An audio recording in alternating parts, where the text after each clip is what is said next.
travailler un peu sur les questions économiques et fiscales. Par coquetterie, j'ai demandé un délai de réflexion. Naturellement, quand on est jeune haut fonctionnaire, c'est une proposition qui ne se refuse pas. Donc je suis entré au cabinet de Jacques Chirac et c'est ainsi que s'est enclenchée ma vie politique. Parce qu'auparavant, j'avais des convictions, je me suis toujours attaché à la famille gaulliste, mais je n'avais pas milité, ni dans un syndicat étudiant, ni dans un parti politique. Donc c'est là que les choses se sont déclenchées et après, ça a duré 50 ans. Très bien. On va commencer ce grand entretien par le volet mairie, puisque rappelons que vous avez été maire de Bordeaux de 1995 à 2004, puis de 2006 à 2019. Pierre Urmic, l'actuel maire de la ville, a dit récemment que Bordeaux dispose désormais du plus grand secteur piéton de France. La transition vers des modes de mobilité douce semble donc être perpétuée. C'est une chose que vous aviez initiée lors de votre mandat, avec notamment le tramway introduit en 2003, puis avec d'autres mesures écologiques, avec certains quartiers notamment. Est-ce qu'on peut dire que le projet de Pierre Urmic est une continuité de ce que vous avez initié? Autrement dit, pouvons-nous dire que vous êtes un écologiste, monsieur Juppé? Joker, prononcé sur la gestion actuelle de Bordeaux.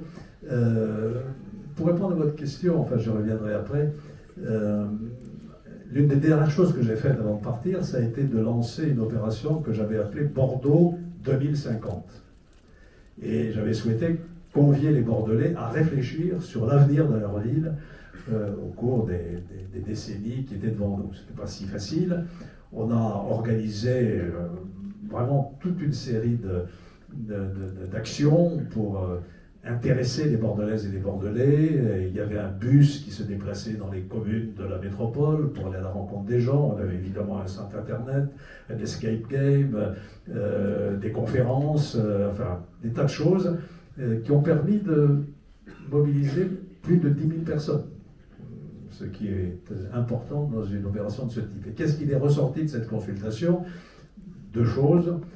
Premièrement, question aux Bordelaises et aux Bordelais. Quand je dis Bordelaises et aux Bordelais, c'est aux habitants de la métropole, des 28 communes de la métropole. Est-ce que vous êtes heureux de vivre dans la métropole? Réponse, 80% oui. Est-ce que vous pensez que la métropole s'est améliorée depuis 10 ou 15 ans? Réponse, 80% oui.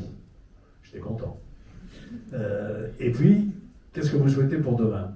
Et le souhait, il était absolument clair, plus de nature, la ville dans la nature, construire la ville à la campagne, comme disait Alphonse Allais, ou de la nature en ville. Et donc, j'en avais retenu la conclusion que si je continuais mon action de maire, eh bien, il fallait redonner ou donner une nouvelle impulsion dans le sens de cette proximité de la ville et de la nature pour répondre aux souhaits des Bordelais. Alors, je reviens au mandat de maire. Vous avez dit tout à l'heure que j'ai été maire de Paris dans le 18e arrondissement. Non, je n'ai jamais été maire de Paris. J'ai été adjoint au maire de Paris et j'ai été élu dans le 18e arrondissement de Paris pendant 12 ans. C'est un arrondissement presque aussi grand que Bordeaux, que la ville de Bordeaux, il y a 200 000 habitants, extrêmement varié. La place du Tertre, la butte Montmartre, j'avais des administrés qui s'appelaient Dalida, Anouk Kébé, Jean-Pierre Cassel, Michel Morgan. Et puis en bas, la Goutte d'Or, Boire Barbès, 40 à 50 nationalités différentes, des nuits entières que je passais à discuter, ou des soirées en tout cas, avec les associations du quartier. Donc un quartier extraordinairement diversifié, et j'ai beaucoup aimé cette fonction d'adjoint au maire de Paris, élu dans le 18e arrondissement, dont j'ai été aussi député pendant 12 ans. Voilà, et puis un beau jour, j'ai souhaité voler de mes propres ailes. Chirac était maire de Paris, j'étais son adjoint, on s'entendait bien, mais bon, je me suis dit, voilà, il faut que je m'installe quelque part où je sois chez moi complètement. C'est à ce moment-là que j'ai rencontré Jacques Chaban-Delmas, que je connaissais depuis très longtemps, et que Chaban me dit, un beau jour, est-ce que Bordeaux vous intéresse? J'ai dit oui. Je n'étais pas bordelais, mais je suis né à Mont-de-Marsan, à 100 km de Bordeaux. Mes grands-parents habitaient Bordeaux, et pour moi, Bordeaux, c'était la ville de référence pendant toute ma jeunesse et toute mon adolescence. Et quelques temps après, je viens à Bordeaux pour inaugurer la foire internationale. J'étais ministre des Affaires étrangères à cette époque-là, et un journaliste de Sud-Ouest me dit, il paraît que Bordeaux vous intéresse. Je lui ai dit oui. Le lendemain, titre de Sud-Ouest, Juppé candidat aux prochaines élections municipales. Voilà comment les choses se sont enclenchées, et donc j'ai fait cette campagne en 1995. Et dans ma vie publique, donc 40 ou 50 ans, avec les fonctions que j'ai occupées au niveau national, quand on me demande quel est le mandat qui a été pour moi le plus gratifiant, celui qui m'a rendu le plus heureux, je réponds quasi toujours que c'est le mandat de maire de Bordeaux. Je vous dirai pourquoi. Bonjour Monsieur Juppé, c'est un honneur de vous recevoir à Sciences Po Bordeaux. Tout au long de votre carrière politique, on l'a vu, vous avez souvent alterné, voire jonglé entre vos fonctions nationales auprès de la capitale parisienne et votre engagement local au sein même de la ville de Bordeaux. Cette relation qui a été faite de proximité, parfois de distance, ponctuée par des hauts et des bas, il me semble qu'elle a façonné en partie l'empreinte que vous avez laissée à la ville. Avec le recul que vous pouvez avoir aujourd'hui sur vos différents mandats de maire, quel regard portez-vous sur cette relation si particulière qui vous lie à Bordeaux, et quel héritage pensez-vous avoir légué à la ville? Toutes les réponses à vos questions sur Bordeaux sont dans ce livre. Ça s'appelle Dictionnaire amoureux de Bordeaux. Je l'ai publié en 2018, si je me souviens bien. Et donc, procurez-le vous, il est encore chez Mola, je pense. Il faut faire un petit peu de publicité. Et je dis dans ce livre, pour répondre à votre question, qu'entre Bordeaux et moi, ça a été un peu une histoire d'amour. J'en suis parti en 2019, un an plus tôt que prévu. J'avais décidé de ne pas être à nouveau candidat aux élections municipales de 2020. Pourquoi? Parce que je ne voulais pas faire le mandat de trop. Mon prédécesseur, Jacques Chaban-Delmas, a été maire 48 ans, de 1947 à 1995. Il avait fait un mandat de trop, lui. Les 10 dernières années, il était fatigué, il était malade, et la ville avait périclité. Elle était devenue, je ne sais pas si vous avez entendu parler de cette expression, que les Bordelais s'adressaient à eux-mêmes, la belle endormie. Il y a un moment où, voilà, on a un peu épuisé peut-être sa capacité de créativité et d'initiative, et je pensais que 2020, j'allais avoir 75 ans, et après 25 ans de mandat à Bordeaux, qu'il fallait décrocher. Et c'est ce que j'ai fait donc un an plus tôt, quand on a proposé d'entrer au Conseil constitutionnel. Mais toutes les années qui ont précédé ont été pour moi des années formidables. Pour deux raisons.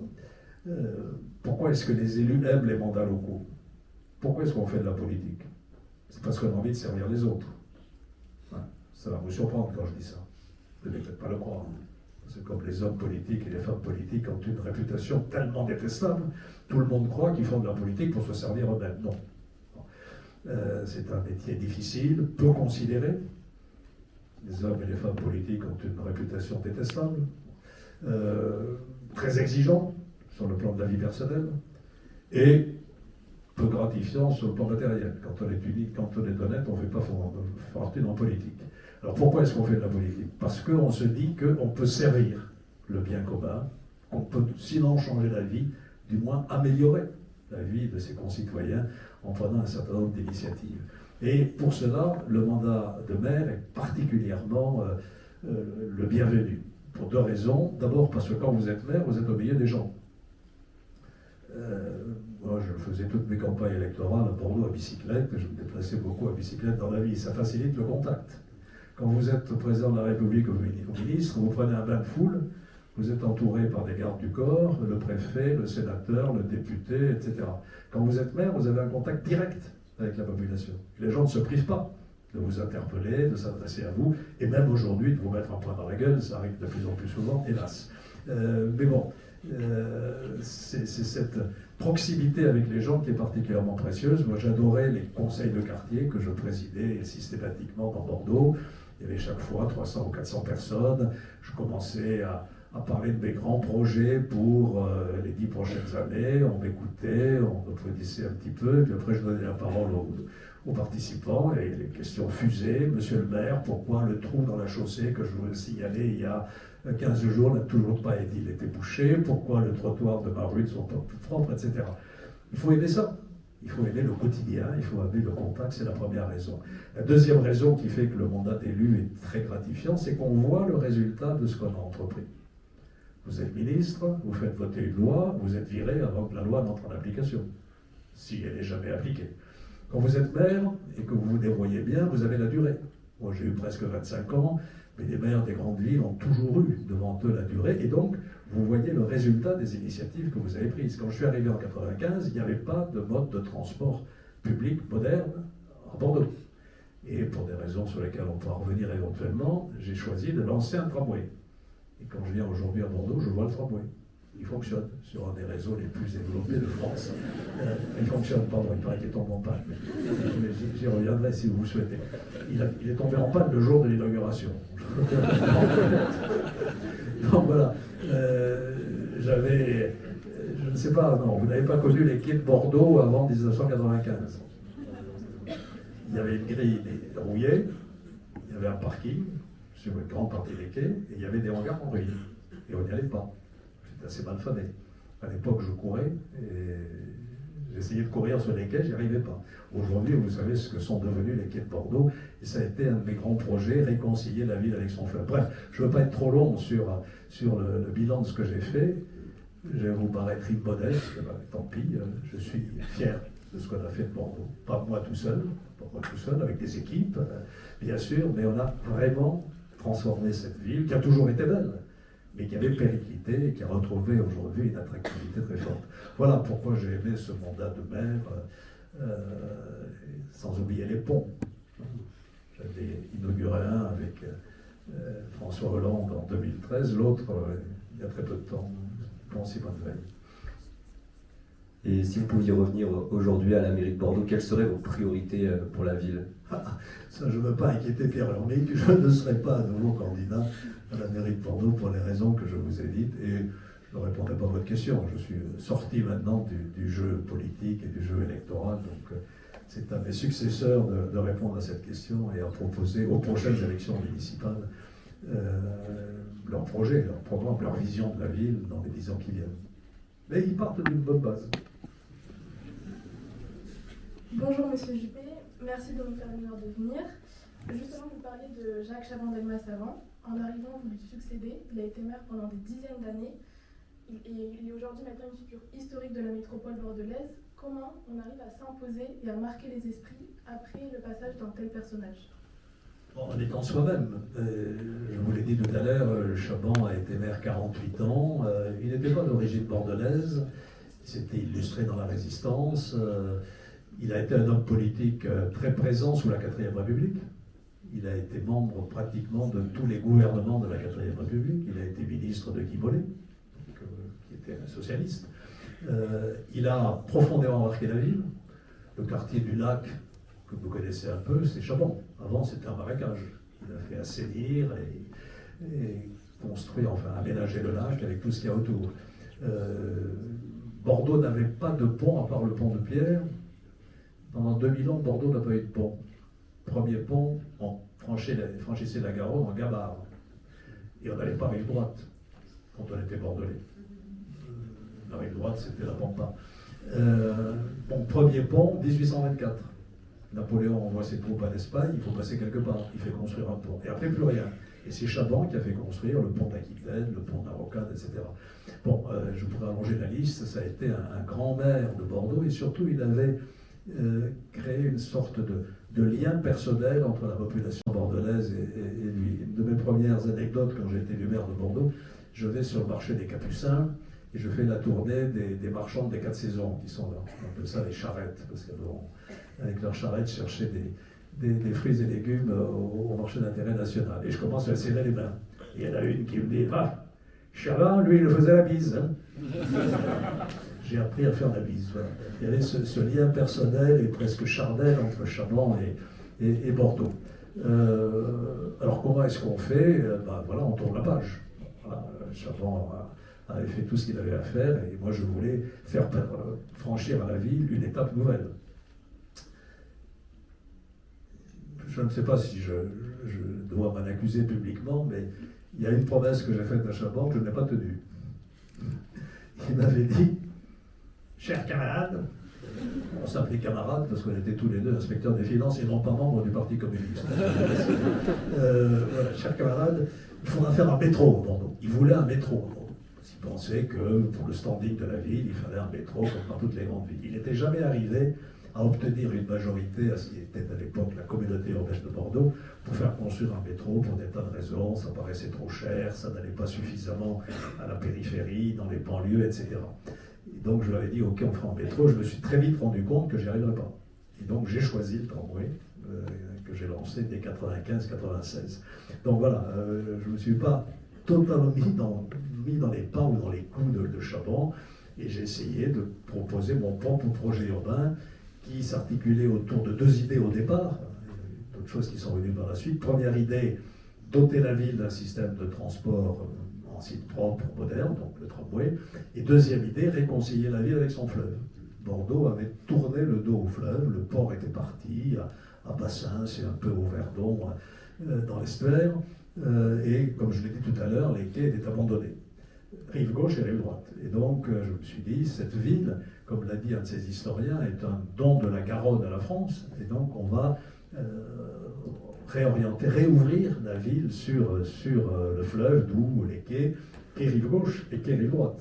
Parce que quai rive droite, on a aussi travaillé avec le parc aux Angéliques qui se déploie maintenant sur plusieurs hectares. Voilà un peu comment je me suis situé par rapport à Chabon. Donc beaucoup de respect, une forme de fidélité à son égard, mais en même temps la volonté de franchir une nouvelle étape. Justement, sur cette question du tramway, vous avez dû réaliser une coalition avec les socialistes dans la communauté urbaine de Bordeaux, devenue aujourd'hui Bordeaux Métropole. Comment est-ce que vous avez réussi à concilier toutes les opinions de toutes ces parties pour réussir à produire ce tramway?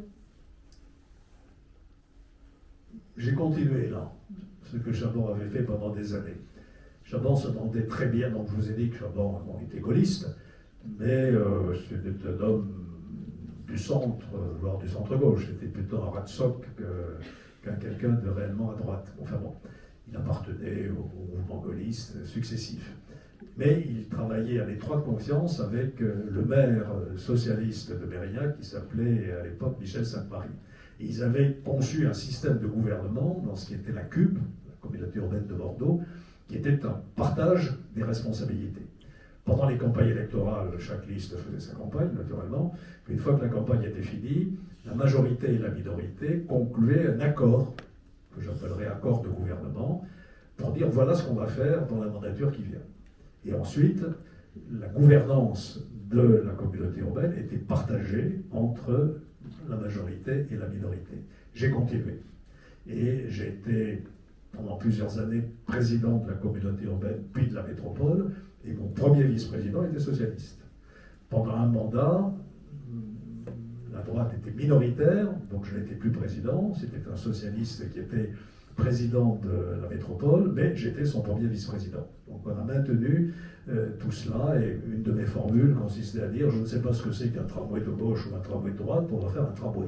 Et c'est comme ça qu'on a fait un tramway, en essayant de partager le pouvoir, de partager les idées, de se mettre d'accord surtout sur des choses à faire. Et pendant toutes les années où j'étais à la tête de la communauté urbaine ou de la métropole, la quasi-totalité des délibérations que je soumettais au conseil de CUB puis de métropole étaient votées à l'unanimité.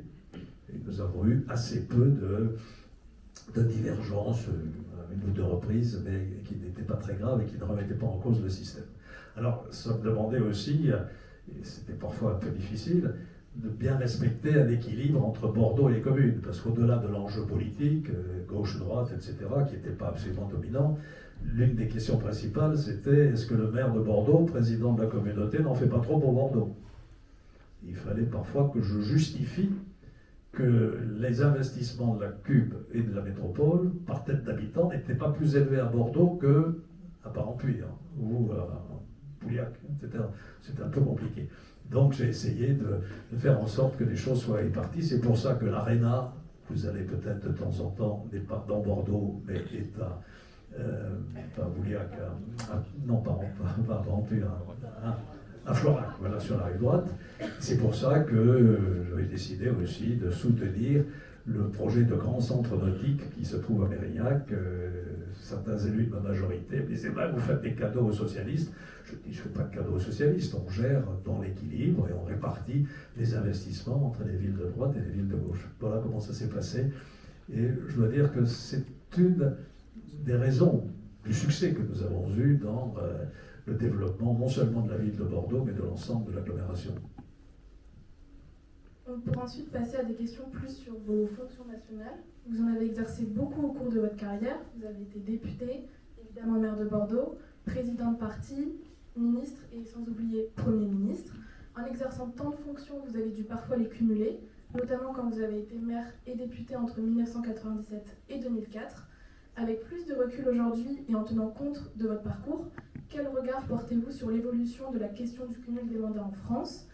Est-ce que vous pensez que la limitation du cumul député et maire est renforcée ou affaiblit l'efficacité des élus et la proximité locale avec les citoyens ?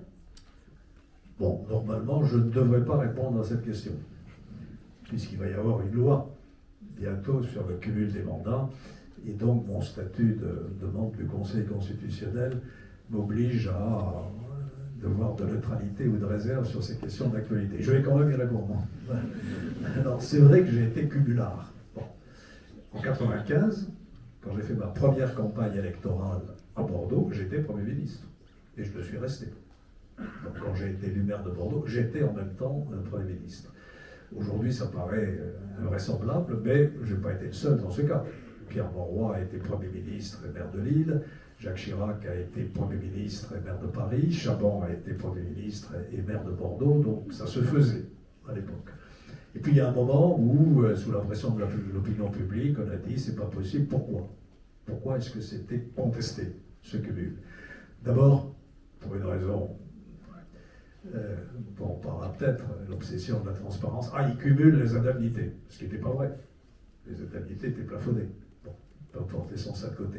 Et puis deuxièmement, question d'emploi du temps.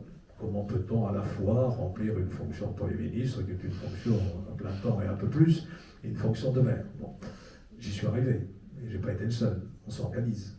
Une question d'organisation. Bon, enfin, ce cumul, et puis en plus, toujours cette idée de prise illégale d'intérêt. Est-ce qu'un Premier ministre ne va pas défendre plus les intérêts de sa ville s'il est maire que les intérêts des autres villes? Donc voilà, tout ça a créé un contexte qui fait qu'on a interdit le cumul des mandats. Aujourd'hui, beaucoup, je ne donne pas mon sentiment personnel, pour les raisons que je vous ai dites, beaucoup de responsables politiques considèrent que ça a été une erreur. Pourquoi? Parce que les députés qui sont aujourd'hui privés de tout mandat exécutif local, ils peuvent être conseillers municipaux ou conseillers régionaux. Ils ne peuvent pas exercer une fonction exécutive, c'est-à-dire être maire ou adjoint. On considère que ça les a rendus un peu hors sol. Ils ne sont plus complètement en phase avec les problèmes concrets du quotidien, en relation directe avec leurs concitoyens, et eux-mêmes considèrent que ça les a privés d'une certaine forme de proximité avec leur territoire et leurs citoyens. D'où le mouvement qui est en cours aujourd'hui de remise en cause de ce cumul. Et le Sénat a d'ailleurs voté une proposition de loi qui rétablit la possibilité de cumuler les fonctions d'élu local et d'élu national dans les communes les moins importantes. Je crois que le seuil qui a été fixé, c'est des communes de moins de 10 000 habitants, qui représentent quand même 90% des communes françaises. Voilà où on en est. Donc, vous voyez, l'histoire est une sorte de balancier. Il y a quelques années, on considérait que c'était scandaleux. Maintenant, on considère que c'est malheureusement une atteinte au bon fonctionnement de la démocratie. Je ne sais pas où le balancier s'arrêtera. Peut-être avec l'approbation du projet de loi du Sénat. Il faudrait aussi changer le vocabulaire. Parce que le mot cumulard est affreux. Si vous dites ce que vous êtes pour les cumulards, tout le monde répond non. Alors, il faut trouver un autre mot. Voilà. Parfois, le vocabulaire est important en politique. Ça, c'était peut-être une boutade. Récemment, après avoir été nommée ministre de l'Éducation nationale, Elisabeth Borne a reconnu le fait de ne pas être une spécialiste des questions éducatives, affirmant, je cite, « Je ne crois pas qu'on attende d'un ministre qu'il soit spécialiste de ces sujets ». On l'a dit, vous-même, vous avez été ministre dans différents domaines précis, ministère de l'écologie, ministère des Affaires étrangères, ministère de la Défense et enfin, bien sûr, Premier ministre. C'est pourquoi on voulait connaître votre point de vue sur la question. Ne pensez-vous pas qu'il vaut mieux avoir été impliqué directement en amont dans le secteur en question, afin de faire valoir une certaine crédibilité politique pour diriger un ministère ? Je n'ai pas de liste nominative, mais je pourrais la faire. Je ne suis pas sûr que les professeurs d'université aient été les meilleurs ministres de l'Éducation nationale. Je ne suis pas sûr que les médecins aient été les meilleurs ministres de la Santé, et je pourrais poursuivre la liste. Pour répondre clairement à votre question, non, je ne crois pas que pour bien conduire un ministère, il faut être spécialiste de la question que l'on a à traiter. Pourquoi? D'abord parce qu'on est entouré de spécialistes. Donc on s'appuie sur les gens qui savent. Quand on ne sait pas soi-même absolument toute la matière qu'on est censé dominer. Et un ministre, il n'est pas seul. Il a un cabinet, il a des services, et ainsi de suite. Et deuxièmement, l'art du ministre, c'est d'abord de trouver, d'être à l'écoute de tous ceux dont il a la responsabilité, pas simplement de son administration, mais aussi des citoyens qui relèvent de ce domaine. Et ça, le fait d'être médecin ne prédispose pas peut-être fondamentalement à être à l'écoute de ses concitoyens. Je pense cet exemple parmi d'autres, on pourra en prendre d'autres. Donc c'est le fait d'avoir au contraire une expérience politique, une expérience du terrain, une expérience du dialogue, est plus importante que d'avoir une spécificité ou une spécialité dans l'exercice de son métier. Ça me paraît l'explication tout à fait dominante. Et puis après, on apprend les choses. Et deuxième chose, le deuxième élément, c'est que le ministre, il est là pour faire preuve d'autorité sur ses services. C'est très important. Un ministre, c'est pas simplement quelqu'un qui gère un domaine, il est le chef d'une administration. Et malheureusement, beaucoup de ministres n'exercent pas cette fonction de chef de l'administration. Il m'est arrivé une fois de dire quel est l'emploi du temps de certains ministres. Ils sont un tiers du temps à l'Assemblée nationale, un tiers du temps sur LCI ou BFM, quelques autres, et un tiers du temps dans leur circonscription. Le quatrième tiers de temps dans leur administration. Donc ça, c'est pas un bon ministre. Un bon ministre, il est le patron de son administration, il fait en sorte que l'administration exécute la politique pour laquelle il a été désigné. Voilà, quelles sont les qualités d'un bon ministre. Donc ça n'implique pas que ce soit forcément un médecin à la santé ou un universitaire à l'éducation nationale. Vous avez exercé des responsabilités à des moments. D'abord, pardon, mais je rebondis, hein. Je vais dire quelque chose de monstrueux. Je n'ai pas été un mauvais ministre des Affaires étrangères et je n'ai jamais été diplomate. Enfin, au sens de membre de la carrière diplomatique. Oui, vous avez exercé des responsabilités à des moments clés de l'histoire de France. Quel a été selon vous le moment le plus difficile à gérer en tant qu'homme politique? La vie politique, c'est des hauts et des bas. Hein. C'est des succès, c'est des échecs. J'ai eu des succès dans ma vie, j'ai eu des échecs. Pour répondre à vos questions, j'évoquerai deux moments particulièrement difficiles, à des degrés divers. Premier moment que vous avez peut-être lu dans les livres, je suis nommé Premier ministre donc, en mai 1995, à la suite des élections législatives, et à l'automne, enfin en novembre 1995, je propose une réforme de l'assurance maladie, très ambitieuse, que j'avais préparée et négociée avec un certain nombre de partenaires. Et il y avait en particulier un petit groupe qui s'appelait Vigisécu, qui regroupait la CFDT de Nicole Lotta, la Mutualité française de M. Tavant, et puis un syndicat de médecins qui soutenait cette réforme. Dans mon discours de présentation de la réforme, en novembre 1994, je commets l'erreur d'évoquer la réforme des régimes spéciaux de retraite, pour laquelle je n'étais pas prêt, que je n'avais pas négocié et qui n'était pas réellement sur la table. Ça a mis le feu aux poudres et j'ai eu donc, pendant tout le mois de décembre 1995, 1 million de personnes dans la rue, notamment place Péberlan, qui me brûlaient à effigie. Voilà. J'étais brûlé tous les samedis. Je faisais le fanfaron en disant « mais je sens rien, je ne suis pas grand brûlé ». Donc voilà, ça a été un moment difficile quand même. Il a fallu que je négocie, que je retire une réforme qui n'était pas prête, qui était la réforme des régimes spéciaux, ce qui ne m'a pas empêché, je tiens à rétablir cette vérité historique, à faire la réforme de l'assurance maladie qui, elle, a été intégralement réalisée. Et si en ce moment le Parlement discute de la loi de financement de la sécurité sociale, c'est la suite de la réforme constitutionnelle que j'ai faite en janvier 1996. Voilà un premier souvenir un peu chaud, sans jeu de mots. Deuxième souvenir, beaucoup plus dramatique, évidemment, et ça m'a profondément marqué, c'est le Rwanda. J'étais ministre des Affaires étrangères de 93 à 95, et c'est à ce moment-là qu'a eu lieu le génocide rwandais, c'est-à-dire le massacre de 800 000 Tutsis par des génocidaires Hutus. Alors je ne vais pas vous refaire le film. Ce que j'ai difficilement vécu, d'abord, c'est ce qui s'est passé à ce moment-là, et puis ensuite c'est la façon dont la position de la France a été présentée postérieurement à tout cela, avec une falsification historique et l'accusation qui a été portée contre la France, et en particulier contre le gouvernement auquel j'appartenais, d'avoir été complice de la préparation et de l'exécution du génocide. Alors ça me met hors de mes sens, parce que c'est une falsification historique. Heureusement, un rapport qui a été commandé par M. Macron à un groupe universitaire animé par M. Duclerc a rétabli la vérité en disant que rien ne permettait de porter cette accusation et que, deuxièmement, l'opération que la France avait montée pour protéger les populations, la qu'on appelle l'opération turquoise, avait permis de sauver des centaines de milliers de vies. Donc ça m'a un peu rasséréné. Ça n'a pas empêché quand même, dans la conclusion du rapport, les rapporteurs d'écrire que la France portait une responsabilité écrasante dans ce qui s'était passé au Rwanda. C'est un souvenir ou une période de ma vie qui a été compliquée parce que c'est là qu'on a le sentiment d'impuissance. Que pouvait-on faire? La France était toute seule. Les Belges, qui étaient la puissance colonisatrice du Rwanda, avaient disparu. L'ONU avait retiré la force d'interposition qui était sur place, qui s'appelait la Minuar, je crois. Les Américains regardaient ça de loin, en disant, nos partenaires européens, l'Afrique c'est la France, qu'elle se démerde, et ainsi de suite. On était seuls, et l'Organisation de l'Unité africaine était également aux abonnés absents. Et donc j'avais à ce moment-là ce terrible sentiment d'impuissance de ne pas pouvoir arrêter ce qui était en train de se passer presque sous les yeux, c'est-à-dire le massacre de 800 000 enfants, femmes, vieillards, hommes, etc. Bien. Passons maintenant à des questions plus générales.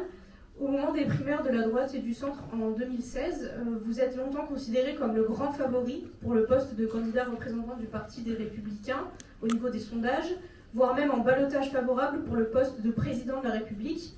Finalement, c'est François Fillon qui remporte les primaires. Est-ce que cela a été vécu comme un échec pour vous? Et si vous pouviez revenir en arrière, qu'est-ce que vous changeriez?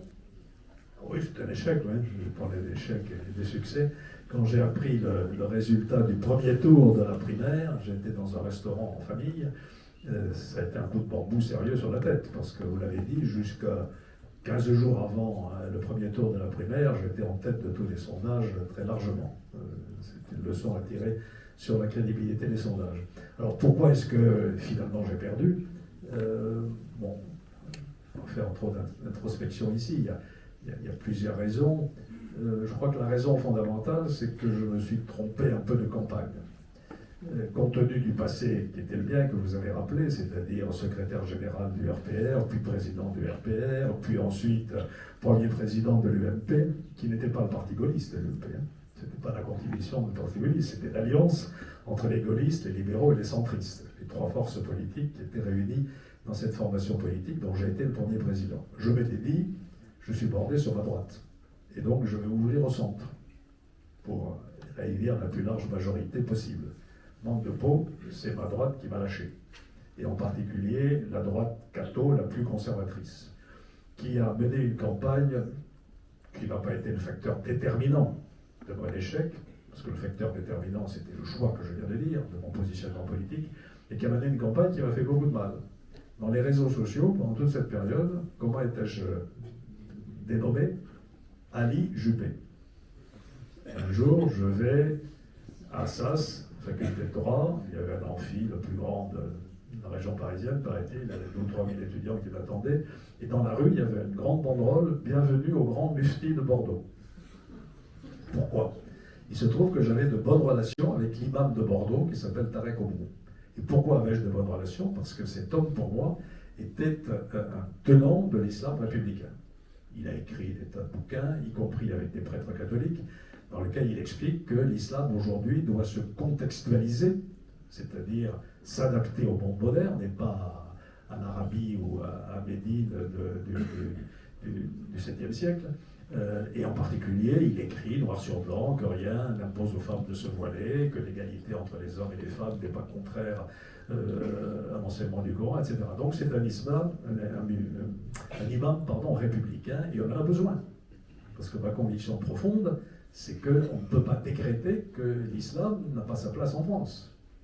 Décréter froidement que l'islam n'a pas sa place en France, d'abord c'est contraire à la laïcité, parce que le premier volet de la laïcité c'est la liberté de religion, et deuxièmement ça veut dire qu'il faut mettre dehors 4 à 5 millions de musulmans qui sont français, parfois depuis des tas de générations.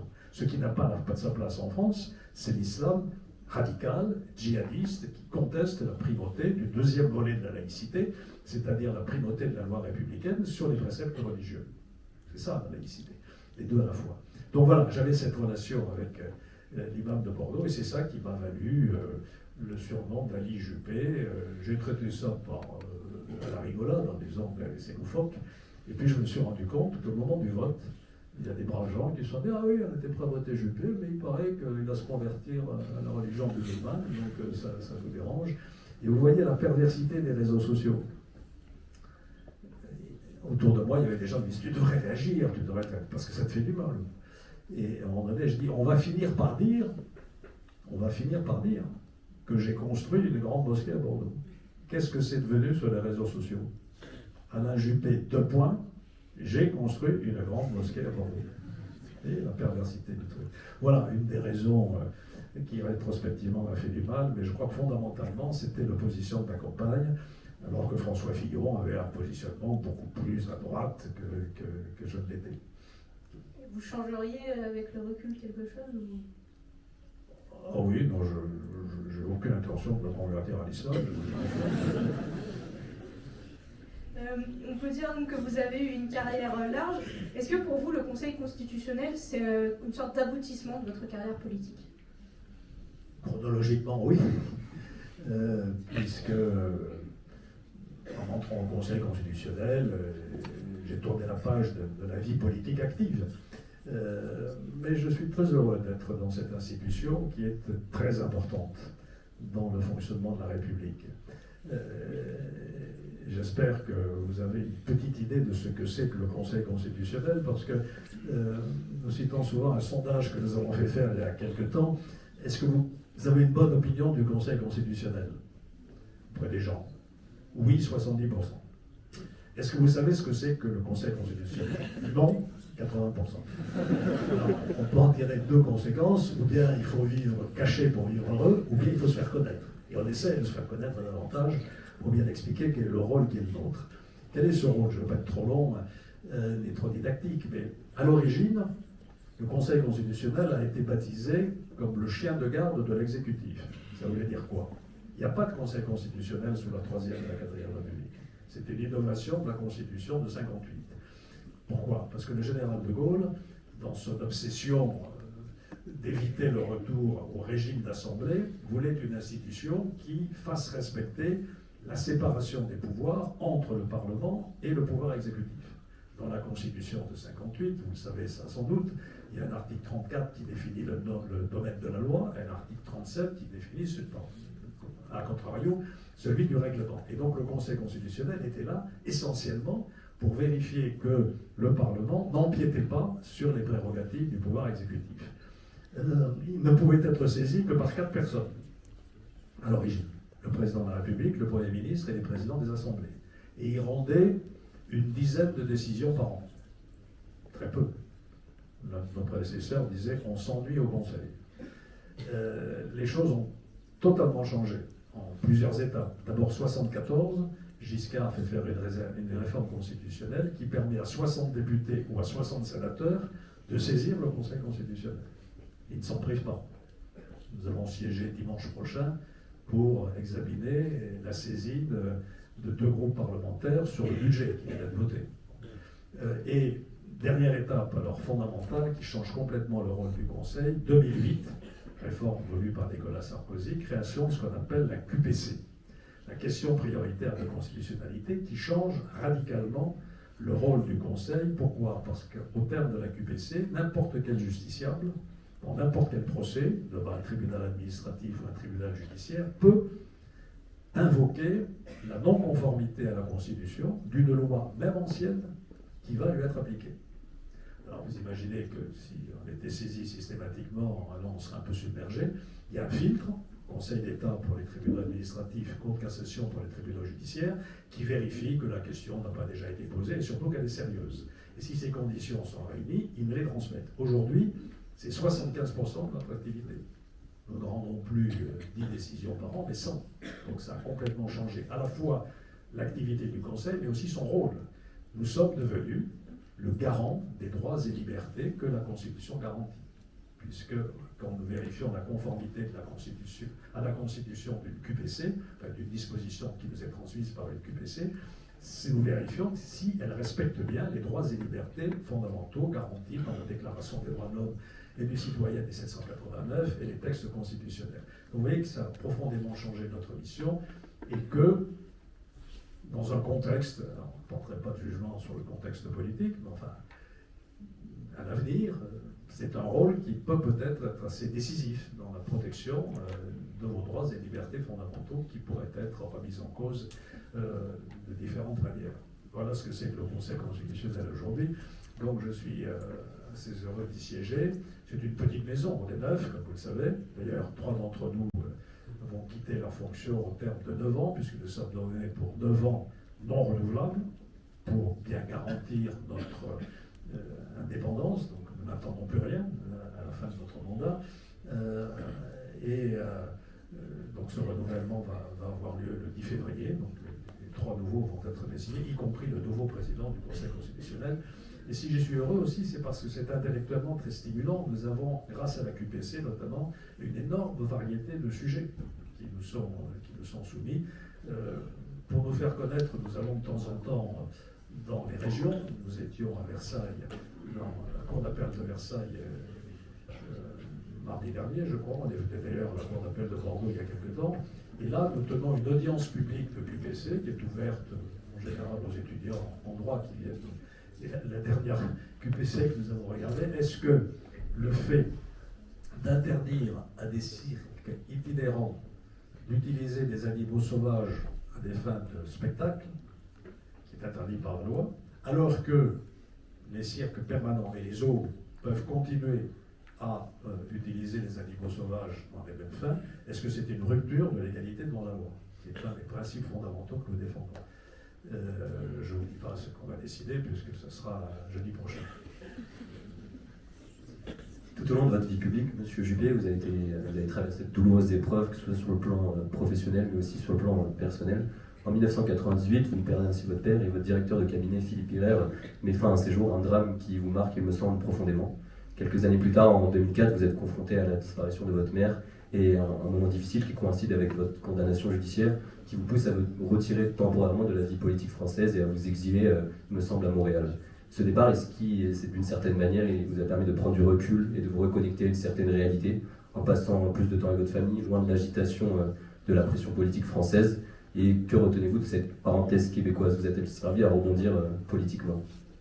Vous avez évoqué des choses qui ne sont pas comparables, des deuils privés, d'abord des deuils que tout le monde connaît, des deuils qui vous marquent davantage. Vous avez évoqué la disparition de mon jeune directeur de cabinet, qui a été d'une brutalité totale.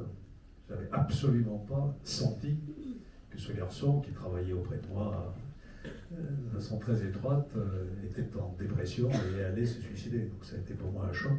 De même que la semaine dernière, nous avons à Bordeaux, et l'émotion a été très forte, subi un choc quand mon ancien adjoint, devenu maire de Bordeaux après 2019, Nicolas Florian, est mort le jour au lendemain dans le tramway d'un AVC massif. Donc ça, c'est des deuils essentiellement privés. Alors vous avez évoqué ma condamnation, ça c'est autre chose, c'était une épreuve publique, ça a été pour moi extrêmement douloureux. Bon, je ne vais pas revenir sur le déroulement de tout ça. Le jugement de première instance m'avait fortement abattu. Heureusement, la Cour d'appel a rétabli un peu les choses en expliquant que je n'avais pas mis un centime dans ma poche et que deuxièmement, je ne devais pas être le bouc émissaire de mon propre parti politique. J'aurais pu ouvrir le parapluie. J'aurais pu dire, je ne savais pas. C'est assez à la mode par les politicos. Je ne savais pas. Je n'ai pas dit ça, j'ai assumé parce que j'étais le secrétaire général, donc j'étais d'une certaine façon le patron. Mais bon, ça a été une épreuve redoutable qui m'a conduit, hélas, à devoir démissionner de mes fonctions politiques pendant 1 an, et à partir au Canada pendant 1 an. Alors ça, c'était la contrepartie. Ma femme dit souvent que c'est l'une des années les plus heureuses que nous avons passées de notre vie. Vie commune qui a maintenant près de 35 ans. Ça a été formidable. J'ai beaucoup aimé ce séjour. D'abord, j'ai aimé enseigner. Je faisais un cours sur les relations internationales à l'École nationale d'administration publique.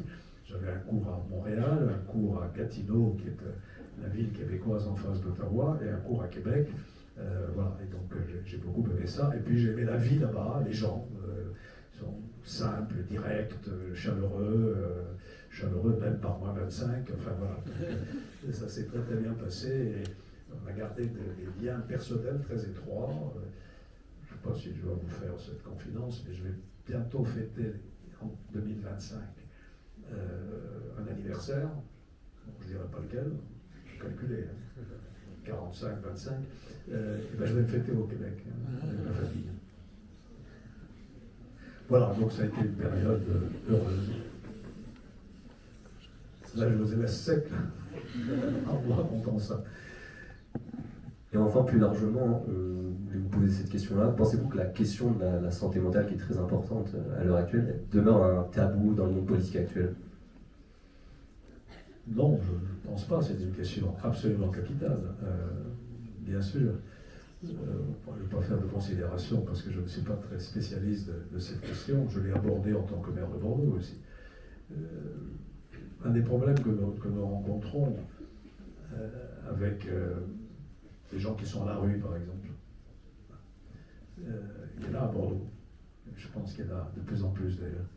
Et on constate qu'une grande partie de cette population souffre de problèmes psychiques. Donc le problème de la santé mentale se pose là aussi. Et ce que je crois comprendre, c'est qu'en France, ça ne marche pas très bien. Et que la médecine psychiatrique, l'accueil des personnes qui souffrent de ce genre de maladie ou d'atteinte est assez mal organisé. Donc, et je pense que c'est une bonne chose. Je crois que c'est Michel Barnier qui avait lancé cette idée de faire de la santé mentale une grande cause nationale cette année. Je crois que François Bayrou l'a reprise. Et je pense que c'est tout à fait essentiel parce que ça concerne une beaucoup plus large partie de la population qu'on le pense. Donc bon, on ne va pas terminer là-dessus, j'espère. Non, justement, pour finir, et ensuite on laissera la parole au public. Tout au long de votre carrière, vous avez eu un rapport parfois assez complexe avec le journalisme, parfois qualifiant certaines de leurs méthodes de harcèlement et exprimant votre mécontentement face à des journalistes. Aujourd'hui, après avoir été continuellement exposé médiatiquement tout au long de votre carrière et avec un certain recul, est-ce que votre vision du journalisme a évolué? J'ai dit ça des journalistes, non? Absolument pas. Bon, tous les hommes politiques ont vis-à-vis des journalistes une attitude un peu ambiguë. D'abord, parfois ils leur courent après, pour être invités, formidable, sur une émission matinale, ou évidemment le Graal, c'est le JT de 20h, encore aujourd'hui, même si vous ne le regardez plus.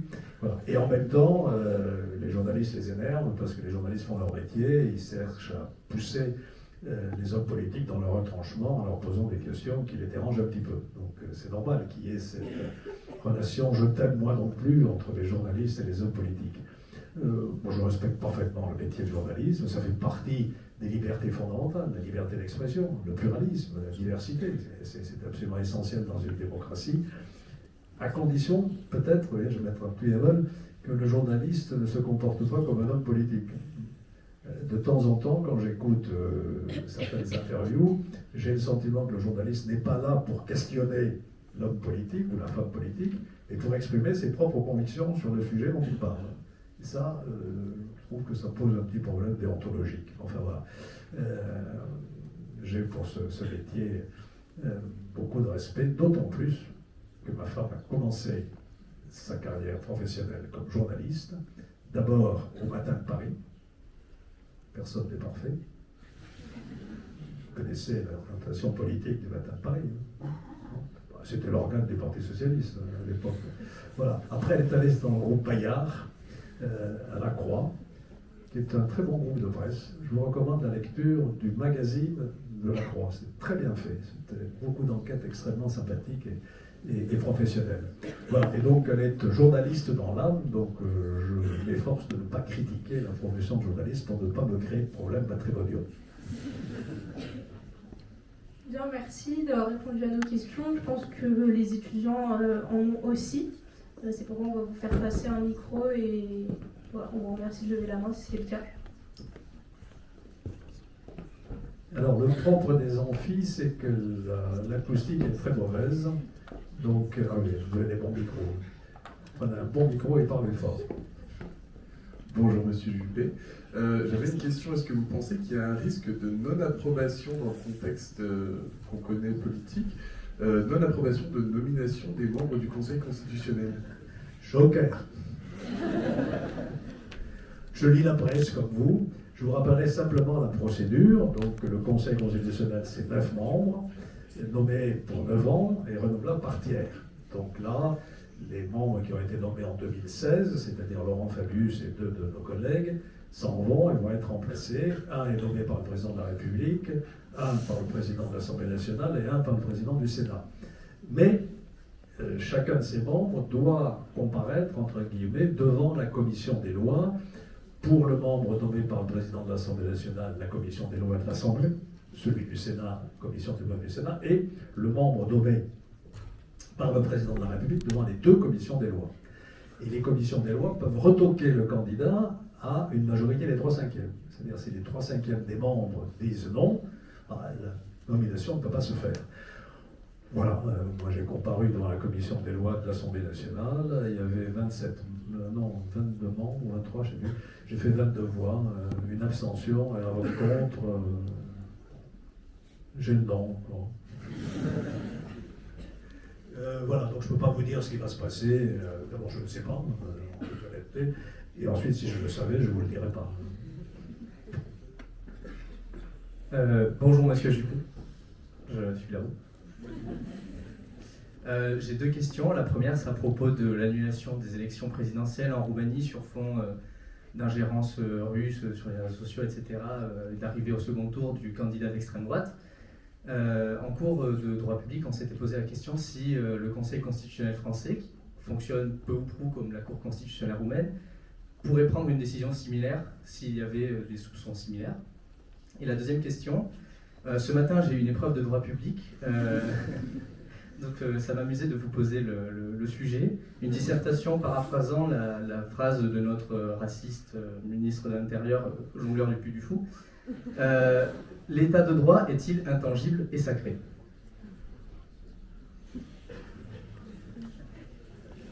J'ai eu l'occasion de lire un document sur la façon dont les élections se sont déroulées en Moldavie, et notamment les ingérences de la Russie dans le processus électoral. C'est incroyable.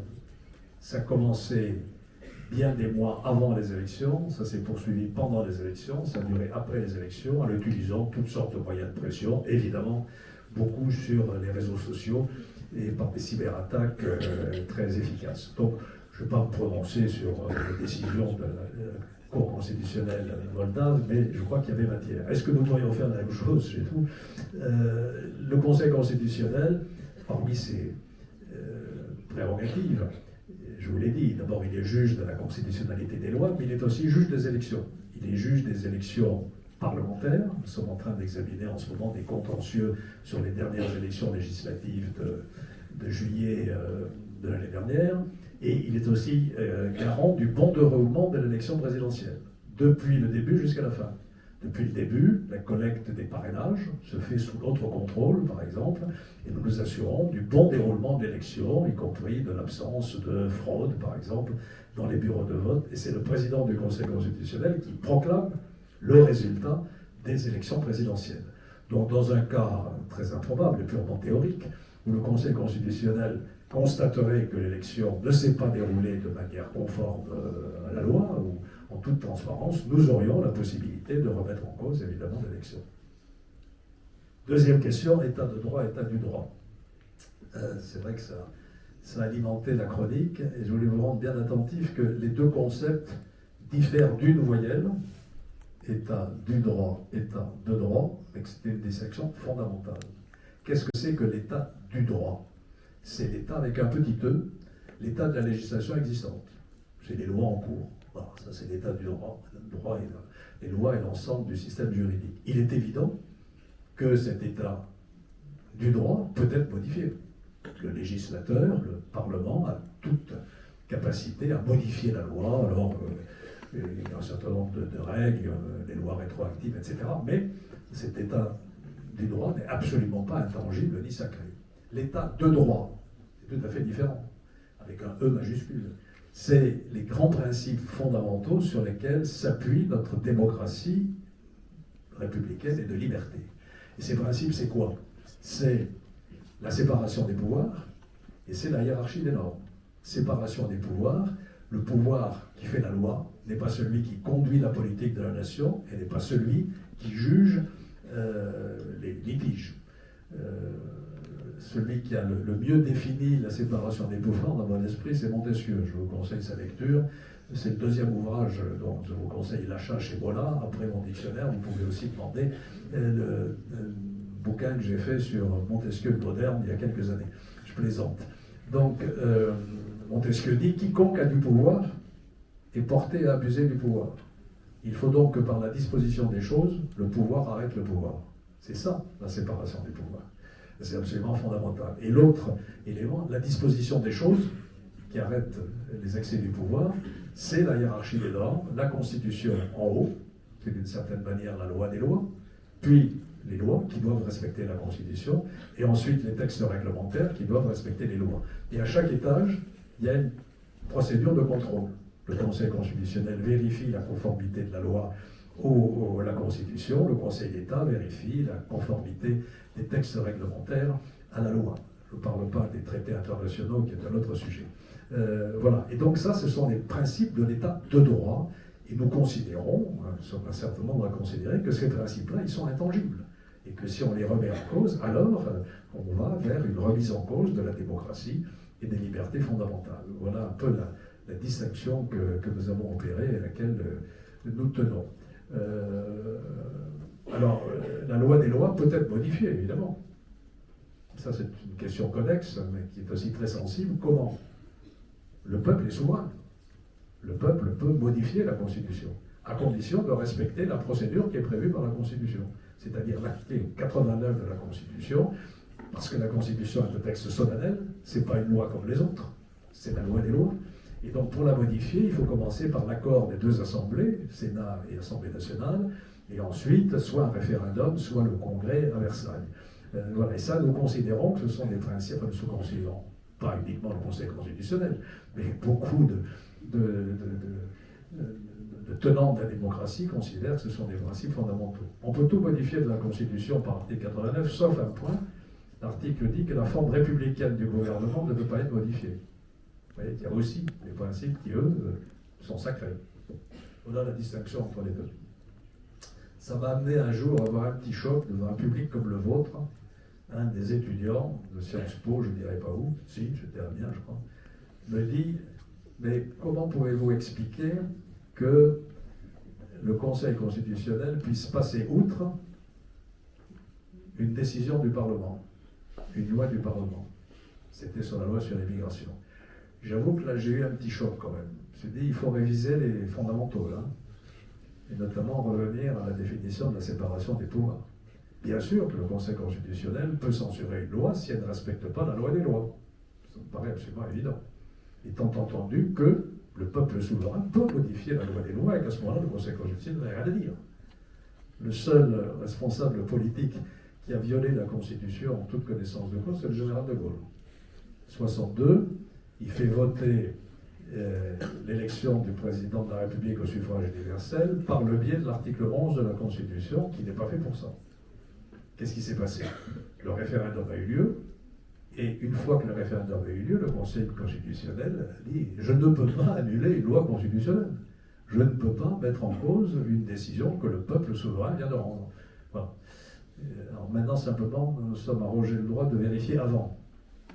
C'est-à-dire le décret de convocation du référendum. Enfin là, je ne vais pas rentrer dans trop de détails juridiques. J'avais vu quelqu'un se lever là. Bonjour Monsieur Juppé. Bonjour. Je rectifie, l'acoustique de cette salle est parfaite. Que pensez-vous de la seule mesure de filtrage qui existe pour précéder la nomination des pressentis au Conseil constitutionnel, à savoir les entretiens qui sont conduits d'une trentaine de minutes, voire à quelques heures au maximum, avant leur nomination? Pourquoi vous voudriez que ça dure plusieurs jours? C'est le cas dans d'autres pays. Non. La mode de désignation du Conseil constitutionnel est critiquée. Bon, très bien. Je vous ai dit ce qu'il était. Alors on dit c'est des responsables politiques qui nomment les membres. Eux-mêmes ont une carrière politique derrière eux. Celle de Fabius n'a pas été la mienne, etc. Il faudrait nommer que des professeurs de droit constitutionnel au Conseil constitutionnel. Qu'est-ce qui se passe à l'étranger? États-Unis, c'est le président qui nomme tout le monde, les 9 membres de la Cour suprême. Et je n'ai pas observé que c'était un gage d'indépendance supérieur à celui de la France. D'autant qu'aux États-Unis, on catalogue les juges. On sait qui sont des juges conservateurs et qui sont des juges libéraux. Ce n'est pas le cas en France. Notre neutralité est à peu près respectée. Autre procédure, en Allemagne, la Cour de Karlsruhe, les magistrats de la Cour constitutionnelle sont élus par le Bundestag et le Bundesrat sur proposition des groupes politiques. Je vous laisse à penser ce que serait une élection à l'Assemblée nationale où il y a 11 groupes politiques aujourd'hui pour élire les 9 membres du Conseil constitutionnel.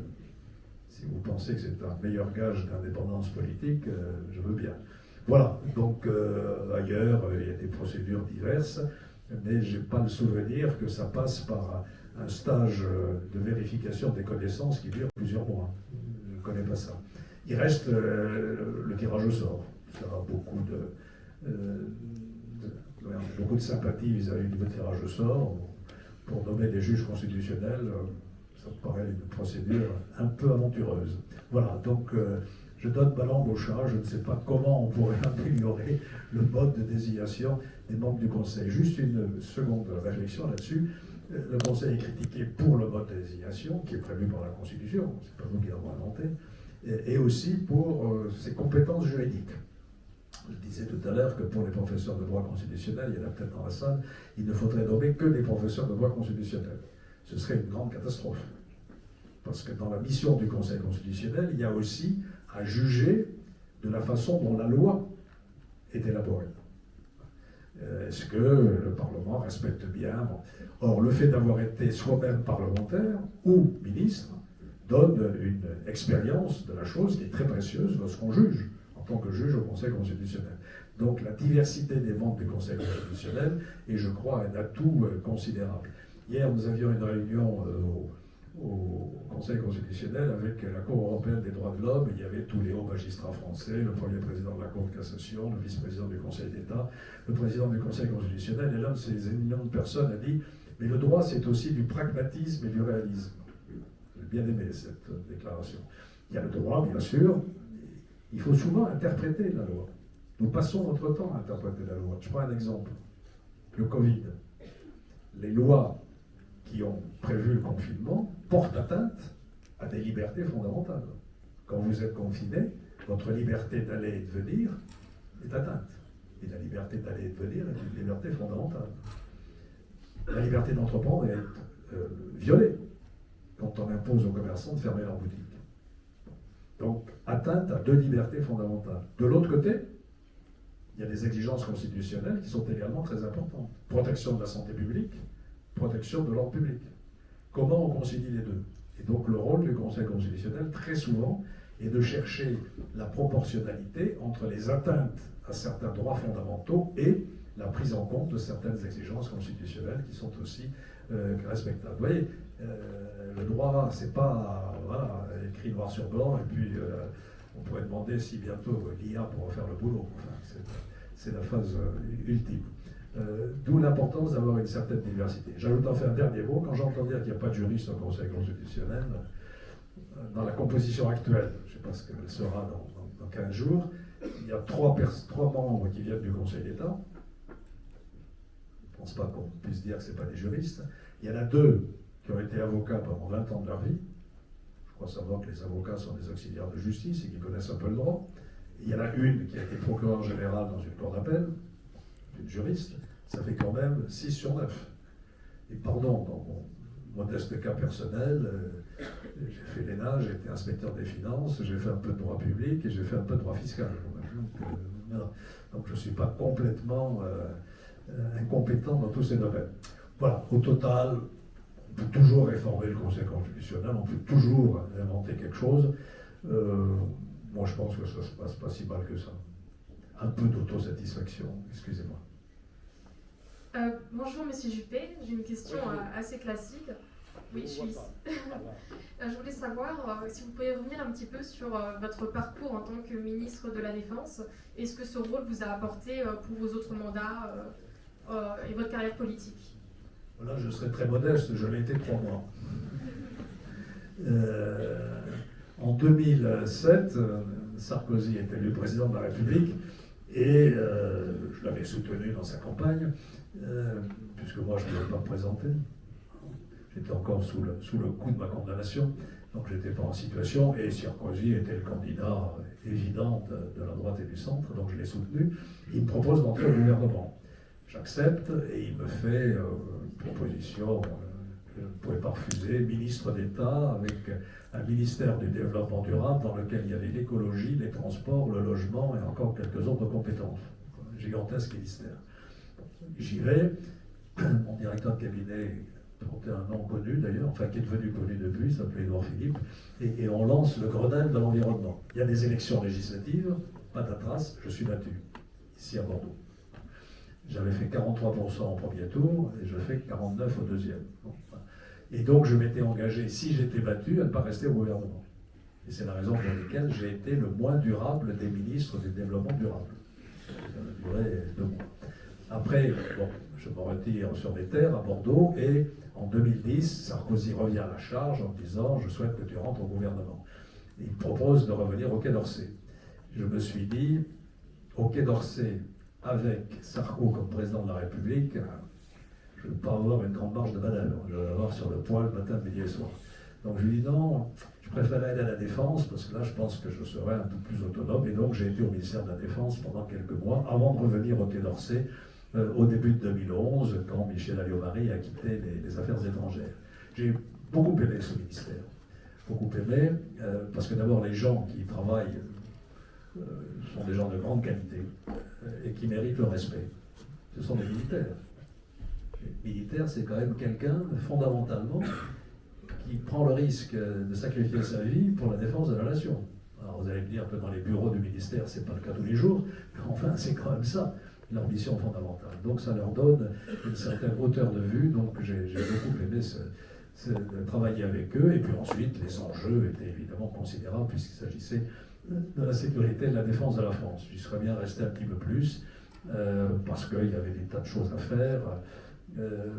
À l'époque, enfin je ne vais pas rentrer dans le détail, mais le budget de la défense était plutôt en cours de réduction qu'aujourd'hui.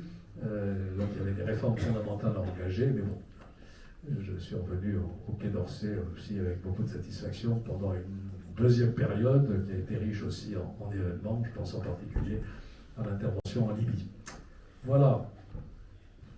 On a jusqu'à quelle heure là? Je vois que certains de vos camarades ont des obligations. Soit ils rentrent à la maison pour le week-end, soit ils vont passer des cours. Bonne chance en tout cas. Il y a encore quelques questions? Oui, bonjour, bonjour Monsieur Juppé. Levez la main que je vous vois. Oui. Voilà, ok, merci. Bonjour. Que pensez-vous des propos de Monsieur Sarkozy concernant la question de rétablir le dialogue avec la Russie et la question de rétablir la neutralité de l'Ukraine? Et que pensez-vous de la place de la France et de l'Europe dans les futures négociations de paix avec l'Ukraine? Ouais, je veux bien répondre à la question en oubliant Sarkozy. Hein, voilà. Moi, j'ai une position là-dessus très, très claire. La Russie est un grand pays. Je vous rappelle que le général de Gaulle ne parlait jamais de l'URSS. Il parlait de la Russie. Parce qu'il pensait que l'histoire a un tel poids que la Russie était la Russie. et que l'URSS ne serait qu'une phase transitoire dans l'histoire de ce grand pays. Donc la Russie est un de nos voisins, de nos partenaires. La France a eu des relations historiques très étroites avec la Russie, et ce serait une absurdité que d'ignorer ce pays. Deuxième remarque, ce qui s'est passé il y a 3 ans maintenant est inacceptable et intolérable. La Russie agresse un pays souverain, qui est l'Ukraine, l'envahit partiellement, et donc ça ne peut appeler qu'une condamnation sanglante et une solidarité totale avec le pays qui est agressé, qui est la Russie, qui est l'Ukraine. Fort heureusement, dans un premier temps, Poutine a échoué. Il pensait arriver à Kiev applaudi par la population ukrainienne, accueillant les Russes comme un libérateur. Il s'est planté et on a pu mesurer les faiblesses de son armée sur le terrain en tout cas. Et l'Ukraine a réagi. Et l'Union européenne, fort opportunément, a soutenu sans ambiguïté l'Ukraine et l'a aidé massivement tout au long de cette période. On en est maintenant à une phase tout à fait différente. Je ne sais pas ce que va faire Trump. L'homme est imprévisible. Il commence par faire des déclarations tonitruantes, et puis on se rend compte qu'il est capable aussi de faire marche arrière assez vite. On va voir ce qu'il fait. Je suis pessimiste sur l'Ukraine. Et je pense que Poutine n'est pas loin de gagner son pari. Il a perdu la première phase de l'opération spéciale, et aujourd'hui il continue à progresser. L'Ukraine a évidemment moins de réserves humaines que de là la Russie, avec en plus le soutien de la Corée du Nord, et ainsi de suite. Donc l'Ukraine a du mal à résister. Et si au même moment les États-Unis retirent leur aide à l'Ukraine, on risque d'avoir un basculement qui serait catastrophique pour l'avenir du continent européen. Demandez l'avis des Baltes, de la Lettonie, de Lituanie, de l'Estonie. Si jamais Poutine réussissait son coup, ou la Moldavie, ou la Géorgie. Poutine est reparti dans une vision impérialiste, quasiment tsariste. C'est ça de toutes les Russies. Et rien n'arrêtera cette espèce de vertige si nous ne nous y opposons pas. Il faut donc que l'Europe soit extrêmement déterminée à aider l'Ukraine. Ça ne veut pas dire qu'il ne faut pas rechercher des discussions pour aller vers la paix, bien sûr. Une guerre se termine toujours par la paix. Et ça veut dire que l'Union européenne doit être un acteur de cette paix, et qu'elle ne peut pas se retirer complètement pour laisser M. Poutine et M. Trump décider de l'avenir de l'Ukraine. Voilà en tout cas mon sentiment. On est dans une phase extrêmement difficile, extrêmement dangereuse. J'espère que l'Europe résistera. Je vous parlais tout à l'heure. Non, ce n'est pas à vous que je parlais de ça, c'est à votre camarade qui est venu m'interviewer pour le journal de Sciences Po. Je lui citais le président italien, qui est un homme très respectable, il a mon âge en plus, donc c'est quelqu'un de très bien, et qui vient de faire une déclaration, il a peu de pouvoir. Il a parlé du risque pour l'Europe de vassalisation heureuse. Je vous invite à réfléchir à ce terme de vassalisation heureuse. Ça veut dire quoi? Ça veut dire que si nous nous couchons devant Trump, en particulier, que devant Poutine, nous serons vassalisés. Nous deviendrons des vassaux des grands empires qui nous entourent. Mais nous serons heureux, nous serons tranquilles. Voilà. La lâcheté, parfois, conduit à la tranquillité. On n'aura pas à se poser trop de problèmes. C'est ça le risque de la vassalisation heureuse qui nous menace aujourd'hui. Il n'est pas exclu que les habitants du Groenland finissent par céder à Trump, pour être tranquilles. Ça sera la vassalisation heureuse. Est-ce que c'est ça qui nous attend à nous, Européens? Je souhaite de tout mon cœur que non.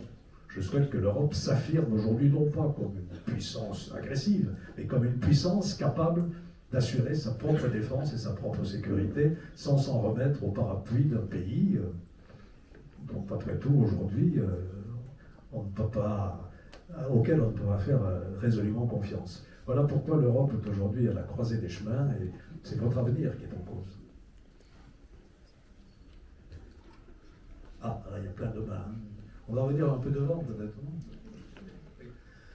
Bonjour, Monsieur Juppé. Ah bon, non, reste derrière. Je voulais en revenir à notre belle ville de Bordeaux, et moins à la gestion actuelle de celle-ci, sur laquelle vous aviez dit que vous ne vouliez pas revenir, que sur un projet qui est porté. Tout à l'heure, vous avez assez bien préciser votre opposition au projet de métro. À l'époque, vous étiez maire, vous avez porté le tramway. Et je voulais savoir si vous vouliez vous exprimer sur le fait que vos successeurs de la droite et du centre, aujourd'hui, se font les porte-voix à nouveau de ce projet de métro pour Bordeaux. Quelle est votre opinion là-dessus? C'est leur affaire. Voilà. Ils ne sont pas les seuls d'ailleurs. Il n'y a pas que la droite et le centre qui reparlent du métro. Je crois que la gauche aussi elle en parlait du métro. Pourquoi pas? Il faut évoluer avec son temps. Le tramway a aujourd'hui un des réseaux qui est les plus étendus de France. Je disais tout à l'heure qu'il a quelques difficultés de fonctionnement. Il faut voir le risque que j'ai pris en 2003 quand on l'a lancé, par l'alimentation par le sol. Dans la partie historique de la ville, il n'y a pas de caténaire. Le courant arrive par le rail central. Et il a fallu répondre à des tas de contraintes de sécurité. Je vais raconter une anecdote qui fait toujours sourire. Un jour, les services centraux, les services du ministère qui vérifiaient la sécurité, nous disent, mais imaginons qu'un aveugle, avec une canne blanche métallique, glisse sa canne blanche sous la rame par inadvertance et aille toucher le rail central. Bon. Réponse de la communauté urbaine, ça paraît très improbable car l'axe d'incidence de la canne est quand même plutôt vertical et pour passer sous le tramway, il faut le vouloir. Donc, objection des services de sécurité, et si l'aveugle est nain? Je ne réponds pas. Bon, vous voyez, ça a été un peu compliqué, parce qu'il faut que le courant arrive avec des boîtiers successifs qui l'amènent quand la rame arrive. Alors on a eu des tas d'essais, et le jour de l'inauguration, j'avais invité le président de la République de l'époque, qui s'appelait Jacques Chirac, qui ne m'avait pas refusé. Le matin, à 7h, on m'appelle, on me dit, Monsieur le Président, vous êtes président de la communauté urbaine, à l'époque, panne générale sur le réseau. Alors que ça marchait très bien depuis 6 mois. Et on a amené Chirac en voiture dans une rame à l'arrêt. Parce que le système était en panne. Depuis, il fonctionne, il y a des pannes de temps en temps, mais il fonctionne assez bien. Donc voilà, le tramway a été une magnifique réussite. Ça, je crois que ça a changé la vie. Moi, quand j'arrive à Bordeaux, je quitte le train. En 50 mètres, je suis sur la station du tramway et en 10 minutes, je suis à la mairie. C'est formidable. Est-ce que ça suffit? Peut-être pas. L'agglomération a complètement grandi. Il y a maintenant plus de 800 000 habitants dans la métropole. Il y en a plus de 250 000 dans Bordeaux. Peut-être faut-il effectivement compléter. Alors il y a des tas d'idées. Il y a le métro. Il y a aussi l'idée qu'on peut sur certains itinéraires utiliser ce qu'on appelle des bus à haut niveau de service, c'est-à-dire des bus en site propre. Ça coûte beaucoup moins cher qu'un tramway parce qu'il n'y a pas de rail. On n'est pas obligé de refaire tout le sous-sol. Bon, c'est une solution, à condition que ce soit en site propre, donc avec une priorité dans la circulation générale. On a même évoqué un projet de téléphérique pour aller de la rive gauche et de la rive droite. Voilà, c'est aux dirigeants actuels de la métropole de s'interroger sur cela et des moyens qui peuvent y consacrer. Non, mademoiselle, on ne veut pas vous donner le micro. Je suis désolé, je vous donnais le mien. Bonjour, merci d'être venu. En tant qu'ancien ministre des Affaires... Où êtes-vous Ici. Ah, voilà. En tant qu'ancien ministre des Affaires étrangères et au vu de votre témoignage sur le génocide rwandais où vous soulignez votre sentiment d'impuissance, quelle position devrait selon vous avoir la France sur la situation actuelle au Congo et ainsi que l'implication du Rwanda dans celle-ci? Là aussi, je vous demande un peu de respecter mon devoir de réserve, parce que ça m'amènerait à porter un jugement sur la politique actuelle des autorités françaises. Je constate que notre politique africaine aujourd'hui a abouti pour la France à des résultats peu brillants. Nous sommes virés du Mali, du Burkina Faso, du Niger, du Tchad, de la République centrafricaine. La force Wagner prend notre suite. Un jour, j'ai entendu un haut dignitaire de Moscou qui ont demandé, mais le groupe Wagner répond, ah non, on ne connaît pas, c'est une entreprise privée. Donc la Russie est à la manœuvre pour nous chasser. Donc voilà, nous avons de graves difficultés en Afrique et c'est dommage parce que le destin de la France et de l'Europe et le destin de l'Afrique sont liés. L'Europe est en hiver démographique. Nous perdons de la population, enfin le renouvellement naturel de la population est négatif. Et la France, pour la première fois, est passée à un hiver démographique. Pendant des années, nous avons eu un taux de natalité ou de fécondité un peu supérieur à 2. Nous sommes à 1,5 ou 1,6. L'Italie se vide de sa population. L'Allemagne perd aussi beaucoup d'habitants. Donc l'Europe est en train de perdre de la population. Alors, l'immigration peut compenser, mais bon, on connaît les difficultés. L'Afrique est dans une situation radicalement différente. Le Niger, 4 enfants par femme. Un pays comme le Niger, qui avait 10 ou 15 millions d'habitants, on aura peut-être 100 millions à la fin du siècle. L'Afrique, 4 milliards, dit-on. Le Nigeria, 800 millions. Il est absolument fondamental que nous ayons avec une Afrique un partenariat qui nous permette d'assurer aux jeunes Africains la possibilité de vivre chez eux, comme ils le souhaitent, et de ne pas être obligés, parce qu'ils n'ont pas de boulot et parce qu'ils sont dans la misère, de franchir le désert à la Méditerranée pour venir en Europe, en Angleterre ou ailleurs. Donc voilà pourquoi la politique africaine est absolument fondamentale. Alors j'en reviens à votre question, qui n'était pas tout à fait celle-là. Bon, là aussi, je me lance un peu, mais on a longtemps considéré en France que le président du Rwanda était un grand démocrate qui avait libéré son pays du joug Hutu et du régime d'Abiyarimana. Je n'ai jamais vraiment pensé ça. Et qu'est-ce qu'on voit aujourd'hui? C'est le Rwanda qui agresse la République centrafricaine et la partie est de cette République, notamment la ville de Goma, qui vient d'être reprise par des milices soutenues par le Rwanda, à des fins purement économiques. Cette région est extrêmement riche en minerais et le Rwanda veut mettre la main dessus. Voilà ce que je pense. Et voilà pourquoi il faut arrêter cette guerre et peut-être susciter une médiation de l'Organisation de l'Unité africaine, des voisins du Congo et du Rwanda ou des principales puissances pour arrêter une guerre qui était affreuse. Vous avez peut-être entendu parler du docteur Mukwege, prix Nobel de la paix, qui répare les femmes violées dans son hôpital qui est dans l'est du Congo. Il est protégé par la police et par l'armée. C'est un homme tout à fait admirable et il se passe des atrocités épouvantables. Cette guerre dans l'est du Congo a provoqué des milliers, des dizaines de milliers de morts. Et je le répète, le viol, arme de guerre, était pratiqué systématiquement dans cette région. Donc voilà ce que je pense de cette situation. La France devrait s'engager avec les puissances voisines, avec l'unité africaine, avec les grands pays pour arrêter ça, pour arrêter ce massacre. Bonjour Monsieur Juppé, c'est juste ici. Moi j'ai une question plus personnelle. Vous allez bientôt raccrocher la casquette de membre du Conseil constitutionnel. Et je voulais savoir, c'est quoi la suite pour vous, Monsieur Juppé? Ah, le repos, les voyages. J'ai encore 3 ans à faire. Donc voilà. J'aurai, quand je quitterai le Conseil, 83 ans, si j'y arrive. Si j'y arrive. Je ne vais pas être présomptueux. Je viens de prendre, on me l'a demandé avec insistance et j'ai fini par accepter, la présidence de l'Institut Georges Pompidou. Vous savez qu'il y a des fondations ou des instituts qui perpétuent la mémoire des grands présidents qu'ils ont quittés. Il y a une fondation Charles de Gaulle, il y a une fondation Valéry Giscard d'Estaing, il y a une fondation Georges Pompidou. Moi, je n'ai pas connu Georges Pompidou, mais j'ai beaucoup d'admiration pour cet homme, qui était à la fois un homme de très haute culture, normalien, agrégé, donc quelqu'un de très bien, qui était aussi féru d'art contemporain, et en même temps, quelqu'un qui donnait l'impression aux Français d'être de plein pied avec eux, qui parlait comme les Français aiment entendre parler. Souvenez-vous de la citation qu'on a faite à plusieurs reprises sur Pompidou, « N'emmerdez pas les Français ». Ça, c'était compréhensible par tout le monde. Ce matin, j'écoutais à la radio, ça c'est une note de Mémanie, c'est la défense de la langue française. Je ne résiste pas au plaisir d'essayer de vous convaincre que c'est un enjeu important. J'écoutais un journaliste qui disait que Bayrou avait fait le job de deal maker. De la part d'un économiste que j'aime beaucoup, mais voilà, je me suis dit, qu'est-ce que ça dit à la majorité des Français, ça? Bayrou a fait le job de deal maker. Si on parlait français, ça serait pas mal, non?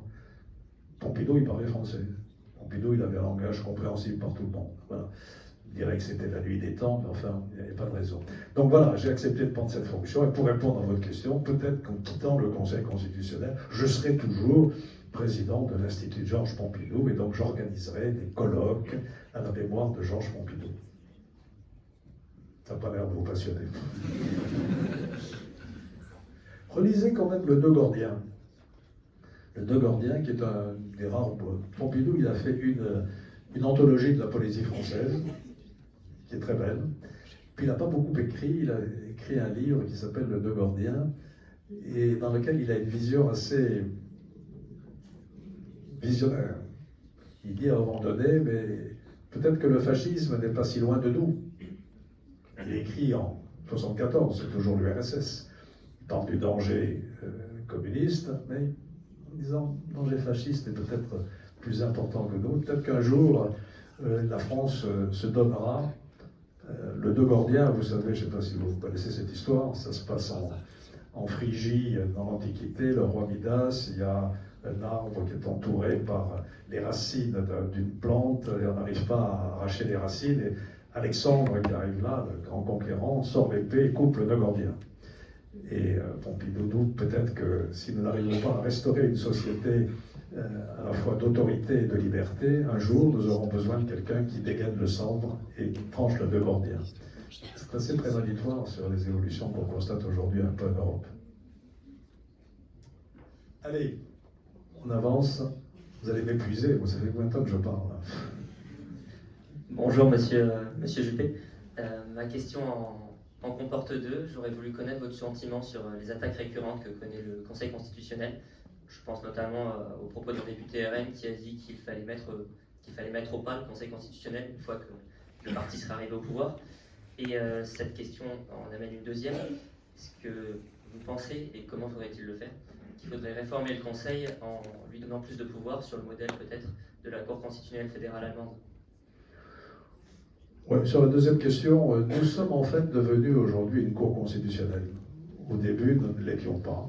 On appelait ça Conseil constitutionnel, pour la raison que je vous ai dite. Je ne vais pas y revenir, nous étions le chien de garde de l'exécutif. Depuis, avec la QPC, nous avons pratiquement les fonctions d'une Cour constitutionnelle, et nous avons d'ailleurs développé les procédures qui se rapprochent de celles d'une Cour constitutionnelle, notamment les procédures contradictoires.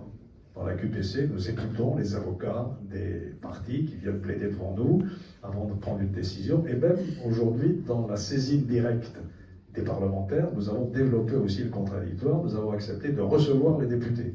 Dimanche prochain, en visioconférence pour certains, en physique pour d'autres, nous développerons cette procédure contradictoire sur la saisine, sur la loi de finances initiale.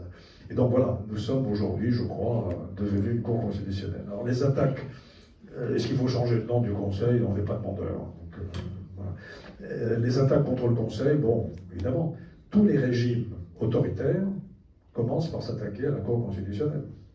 C'est clair. La Pologne, avant le basculement électoral actuel, la Hongrie, on essaye de virer les juges pour les remplacer par des hommes compétents, ou tout simplement de diminuer les compétences du Conseil constitutionnel. Et il y a une idée extrêmement perverse, qui malheureusement s'est un peu répandue en France, selon laquelle on devrait donner au Parlement le pouvoir de passer outre les décisions du Conseil constitutionnel, avec cette idée que c'est le peuple qui est souverain et pas des juges. C'est ce que M. Netanyahou a essayé de faire avec la Knesset. Il voulait que la Knesset puisse passer outre les avis de la Cour, les décisions de la Cour constitutionnelle israélienne. Voilà. Donc, s'attaquer au Conseil, c'est le début des attaques contre l'État de droit. Eh bien, nous nous défendrons comme nous pourrons. Hein. Pour abattre le Conseil constitutionnel, il faut modifier la Constitution. Et pour modifier la Constitution, il faut respecter les procédures de la Constitution. Article 89, comme je vous l'ai dit. Donc voilà. Mais peut-être que dans un jour prochain, nous serons le rempart des droits et libertés que la Constitution vous garantit. Réfléchissez-y. Allez, ça descend progressivement. Bonjour monsieur. De manière plus générale, sur votre vie d'élu et de politicien, est-ce que vous avez déjà ressenti un conflit entre vos convictions personnelles et les décisions que vous deviez prendre? Et si oui, avez-vous un exemple marquant? Ça peut arriver. Ça peut arriver. Alors, ça pose une question un peu de principe. On dit, mais les militants d'un parti politique, c'est des bénis oui-oui, ils sont dans la ligne du parti, petits doigts sur la couture du pantalon, ils renoncent à leur liberté de jugement. Je ne partage pas ce point de vue. Quand vous engagez dans un parti, dans un groupe, dans un gouvernement, c'est parce que vous en partagez globalement les grandes orientations. Ça ne veut pas dire que vous êtes aligné sur tout, à tout moment, et que vous abdiquez de votre pouvoir de discussion. On discute, simplement il faut discuter à l'intérieur, et avant la discussion. Puis après, voilà. Si on reste fondamentalement en désaccord, on a une solution, on s'en va. Si on veut vous imposer quelque chose qui est contraire à vos convictions profondes, vous avez votre liberté de choix, y compris dans un gouvernement, y compris dans la vie politique en général. Je n'ai jamais été dans cette situation de devoir dire non, ça je ne peux pas l'accepter, je m'en vais. Voilà. J'ai eu des désaccords avec Jacques Chirac sur certains points. Je vais en prendre un qui vous apparaîtra peut-être pas très théologique. Moi, j'ai toujours été partisan d'une organisation territoriale en France à deux niveaux. Des régions, beaucoup moins grandes qu'aujourd'hui, et des intercommunalités. Et je me posais la question de savoir ce que faisaient les départements. Chirac était départementaliste comme un diable. Il avait été président du conseil départemental de la Corrèze pendant des années. Il disait, ne dites pas ça, je vais vous mettre à dos tous les départements de France. Il avait raison, donc je me suis calmé. D'autant qu'il y a eu une réforme régionale qui a fait d'immenses régions. La nôtre est un exemple quasi caricatural, puisqu'elle va de Guéret à Pau. Je choisis Pau par hasard. Et donc, dans une aussi vaste région, il est évident que le département retrouve son rôle d'intermédiaire entre les communes et la région. Donc, vous voyez, c'est compliqué. Voilà, je cherche d'autres solutions. Je n'ai pas été en désaccord avec Sarkozy sur l'intervention en Libye. Donc, je l'ai assumé à ses côtés. Je n'ai pas le souvenir d'avoir eu un véritable débat intérieur me conduisant à rompre avec soit mon parti, soit... Si, j'ai quitté LR, oui. Pas uniquement parce que je suis rentré au Conseil constitutionnel.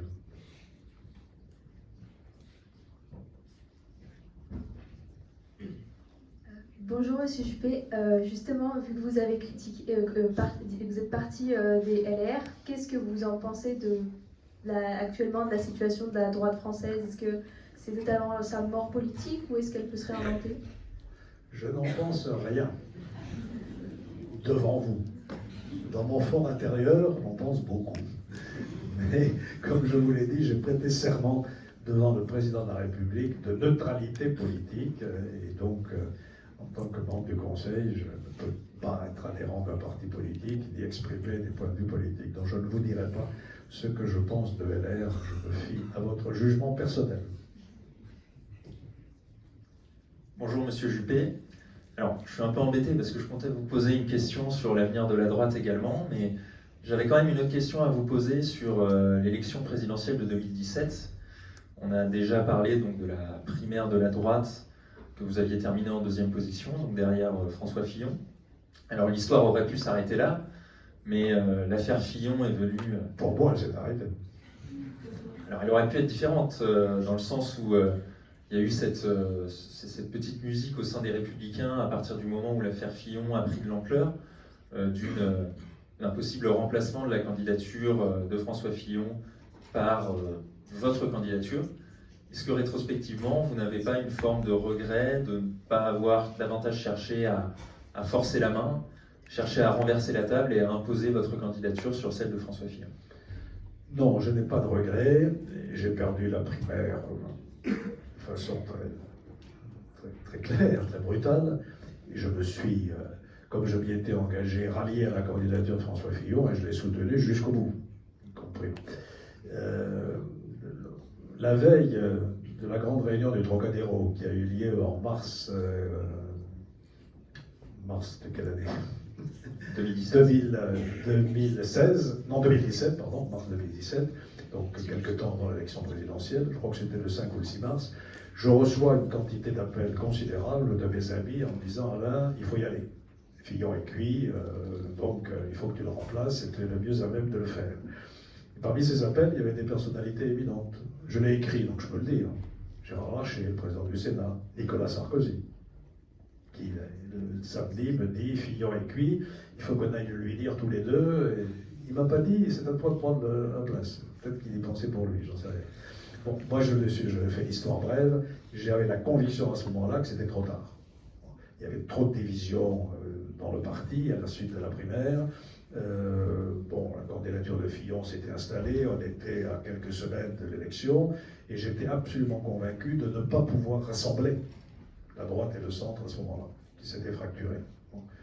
Bayrou était parti d'ailleurs, il me soutenait moi, mais bon, est-ce qu'il serait revenu, j'en sais rien. Voilà, donc le lundi matin, après le Trocadéro, la veille au soir au journal télévisé, on pose la question à Fillon, est-ce que vous êtes prêt à vous retirer? Il dit non. Voilà. Le lendemain matin, à 7h30, j'étais dans mon bureau à la mairie, je vois débarquer Gilles Boyer, Benoît Paru, qui avait fait le trajet en voiture pendant la nuit, qui vient de me dire, Alain, ne dites rien, attendez, vous allez voir, on va faire appel à vous. Je suis descendu dans l'hôtel de ville où j'avais convoqué la presse et j'ai fait ma déclaration en disant de façon un peu peut-être immodeste, je ne suis pas un plan B, le plan A a échoué et donc je ne serai pas candidat. Donc voilà, je n'ai pas de regret, je pense que ça n'aurait pas marché. Il y avait d'ailleurs déjà certains responsables du LR qui disaient on préfère voter Le Pen que Juppé. Voilà.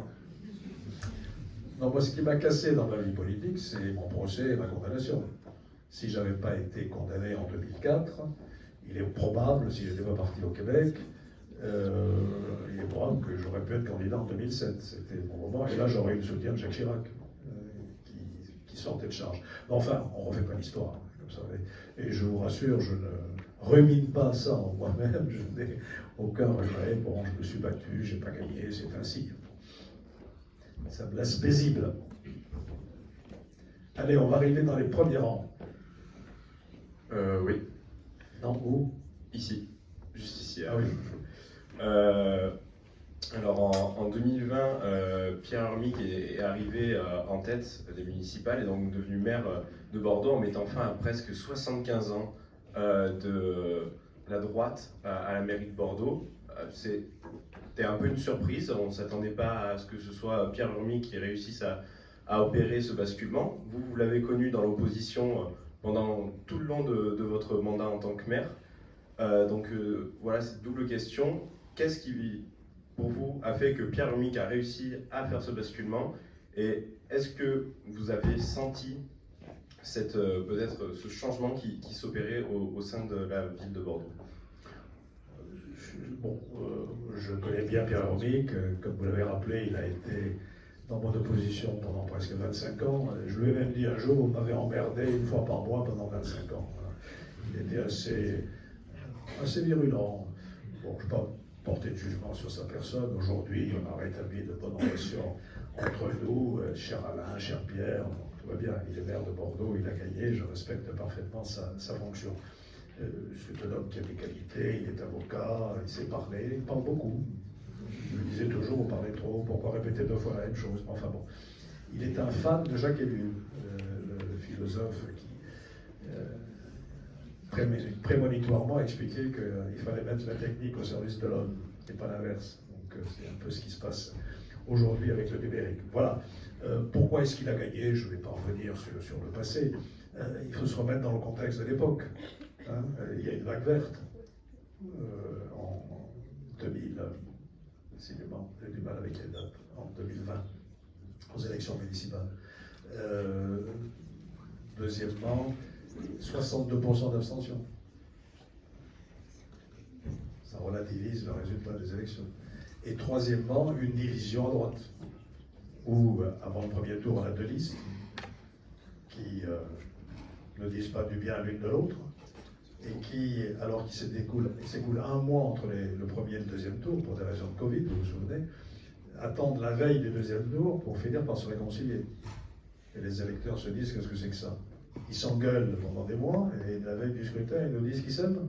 Donc voilà, toute une série de raisons qui expliquent le résultat. C'est ainsi, et maintenant il appartient aux responsables de la droite et du centre de voir dans la nouvelle configuration que crée, hélas, la disparition de Nicolas Florian, qui renouvelle la donne. C'est à eux qu'il appartient de voir comment ils souhaitent s'organiser, et surtout sur quel projet. Hein? Moi, je suis peut-être naïf, mais la politique, c'est une incarnation. Il faut choisir des hommes et des femmes. Il faut aussi un projet. Hein? Qu'est-ce qu'on va proposer aux Bordelais pour les 10 ans qui viennent? C'est ça, le fond de la question, et c'est à eux qu'il appartient d'y répondre. Et pas moi, si j'étais resté, j'avais bonne idée. Voilà. Ah, enfin. Bravo pour votre patience, mademoiselle. Bonjour Monsieur Juppé, merci pour votre intervention et votre aide du coup. Vous avez mentionné la coopération entre la gauche et la droite, notamment sur la question du tram. Et je voulais savoir si vous pensiez qu'aujourd'hui cette coopération était possible au niveau national, au niveau de l'Assemblée par exemple, et sinon pourquoi et qu'est-ce qui avait changé. Merci. C'est très difficile de transposer les mécanismes locaux, les comportements locaux au niveau national. Je dis toujours que dans la crise de la démocratie représentative, c'est une grande question, comment on associe mieux les citoyens à la prise de décision. On sait faire au niveau local, on a su faire ici. C'est beaucoup plus compliqué au niveau national et ça ne se transpose pas. Bon, aujourd'hui, on a une Assemblée nationale éclatée. Je ne veux pas porter de jugement, je vais vous expliquer pourquoi j'étais astreint à une certaine retenue. Je dirais simplement une petite chose que je développais aussi tout à l'heure devant votre camarade qui m'interviewait. Certains disent qu'il faut changer les institutions. La Constitution de 58 est une bonne Constitution. D'ailleurs, quand on a fêté son 65e anniversaire l'année dernière, ou il y a 2 ans, tout le monde a célébré ses mérites en 2023. Elle est souple, elle s'adapte à des circonstances différentes. Elle s'est adaptée à 2 cohabitations, Chirac, Jospin, Balladur, Mitterrand. Et elle a fonctionné. Donc, changer de république, changer de constitution, je ne sais pas ce que ça veut dire. Aujourd'hui, quand je cherche pour essayer de comprendre, je vois 2 idées. La première, c'est de redonner la prééminence au Parlement et donc au gouvernement émanation du Parlement. Et ça passe par l'abrogation de l'élection du président de la République au suffrage universel. Quand le président de la République sera élu au suffrage universel, il aura une primauté évidente, parce qu'il a cette légitimité. Est-ce que les Français aujourd'hui sont prêts à renoncer à l'élection du président de la République au suffrage universel? Ma réponse est plutôt non. Bon. Et puis la deuxième réforme, qui elle est assez consensuelle, d'ailleurs presque personne ne la propose, la deuxième réforme qui elle est plus consensuelle, c'est de passer à la proportionnelle. Alors je ne vous dirai pas ce que j'en pense. J'en pense beaucoup de mal quand même. Voilà, je m'arrête là. Et juste une notation historique, je relis en ce moment un ouvrage sur l'histoire de la Ve République et sur l'histoire de la confection de la Constitution de 58.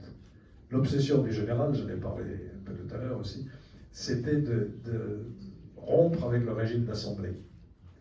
Et à ce moment-là, certains responsables ont mis l'accent sur le mode de scrutin, en disant c'est la proportionnelle qui est responsable de l'instabilité de la 4e République, et donc il faut instaurer le scrutin majoritaire. Et certains demandaient même à ce que ce soit inscrit dans la Constitution. Et c'est le général de Gaulle qui n'a pas voulu, en disant non, la loi électorale c'est une loi simple qui doit pouvoir être modifiée par le Parlement sans passer par la révision de la Constitution. Et vous savez qui réclamait ça? Les barons de la 4e. Guy Mollet en tête, le Parti socialiste de l'époque, la SFIO, qui disait la proportionnelle développe l'instabilité ministérielle et a conduit la 4e République à sa perte en 58. Aujourd'hui, voilà, pas de commentaires, les positions ont évolué. Bon, mes chers amis, si vous me permettez cette expression familière, je vais être obligé d'aller reprendre mon train. Et comme la circulation dans Bordeaux, paraît-il, est très difficile, j'entends ça à la radio, on dit que c'est la ville la plus embouteillée de France, c'est totalement faux. Quand je prends la rocade de Rennes ou la rocade de Nantes, c'est pire que la rocade de Bordeaux. Donc voilà, tout se passe bien à Bordeaux, mais il faut quand même que je prenne des précautions pour être à l'heure à la gare. Je voulais vous dire que j'ai pris beaucoup de plaisir à cet échange. Je voudrais vous adresser un dernier message, peut-être. Matin, midi et soir, vous entendez dire que tout va mal, que la France est en déclin, en décadence, qu'elle sort de l'histoire, que tout est foutu, il y a des spécialistes du déclinisme. Bon, je ne vais pas vous cacher que vous aurez, dans les années qui viennent, des défis formidables à relever. Ne croyez pas les eurosceptiques. Si on ne fait rien, on va dans le mur. Et on y va à bonne allure. Donc il faut absolument qu'on change de modèle de développement économique et social. Je ne développe pas. Je vous ai parlé des problèmes démographiques et du lien avec l'immigration. Le numérique, formidable, ça va apporter des progrès extraordinaires et on en apprend tous les jours, mais aussi des risques non moins considérables. C'est d'abord formidablement consommateur d'énergie, et si cette énergie n'est pas décarbonée, vous voyez le résultat. C'est une raison de vulnérabilité considérable. Moi, je suis paniqué, si je perds mon téléphone, je n'existe plus. J'ai plus rien, j'ai plus mes adresses, j'ai plus mon agenda, j'ai plus rien. Donc on est d'une vulnérabilité extraordinaire, si vous ajoutez à tout ça les cyberattaques, etc., tout ce qu'on voudra. Et puis, un risque de déshumanisation complète. Vous raconter une petite anecdote, j'écoute l'autre jour un truc à la radio, là, sur le dernier hôtel à la mode à Las Vegas. C'est un hôtel entièrement géré par IA, ou AI, il faut dire, Las Vegas. Donc vous faites votre réservation, vous pouvez même décider de la configuration de votre chambre. Vous arrivez, il n'y a personne à la réception. Tout est prévu, vous avez le code, vous allez directement dans votre chambre, et le ménage est fait par un robot. Vous voyez ? Quand je dis déshumanisation, je ne suis pas loin de la vérité. Donc voilà, il va falloir maîtriser le numérique. Hein, et tous ces défis, il va falloir les relever ensemble avec nos partenaires européens. Mais c'est possible. Et c'est ça mon dernier message. Ne croyez pas ceux qui vous disent on est foutus. Non, c'est pas vrai. Vous pouvez, nous aussi, nous avons eu des défis considérables à relever dans ma génération. On a reconstruit la France d'après-guerre. Hein. Donc vous avez ces défis à relever, mais croyez dans votre capacité à le faire. Et je me suis mis à citer maintenant presque chaque fois un auteur que j'aime bien, qui est Charles Péguy, qui a écrit un très beau poème qui s'appelle Porche de la deuxième vertu, où il fait parler Dieu. Je précise tout de suite que je ne sais pas si Dieu existe, c'est pas le problème, mais Charles Péguy le fait parler. Et Dieu regarde les hommes. Il dit vraiment, j'ai beaucoup d'admiration pour ces malheureux. La foi et la charité, je peux comprendre. Mais alors l'espérance, avec tous les trucs qui leur tombent sur la tête, ça c'est pas comme ça que Péguy le dit, hein, ça c'est du Péguy revu par Juppé. Avec tous les trucs qui leur tombent sur la tête, je suis très admiratif. Il continue à suivre sur son chemin la petite fille Espérance. Alors je vous donne un conseil, suivez sur son chemin la petite fille Espérance. Merci beaucoup. Merci.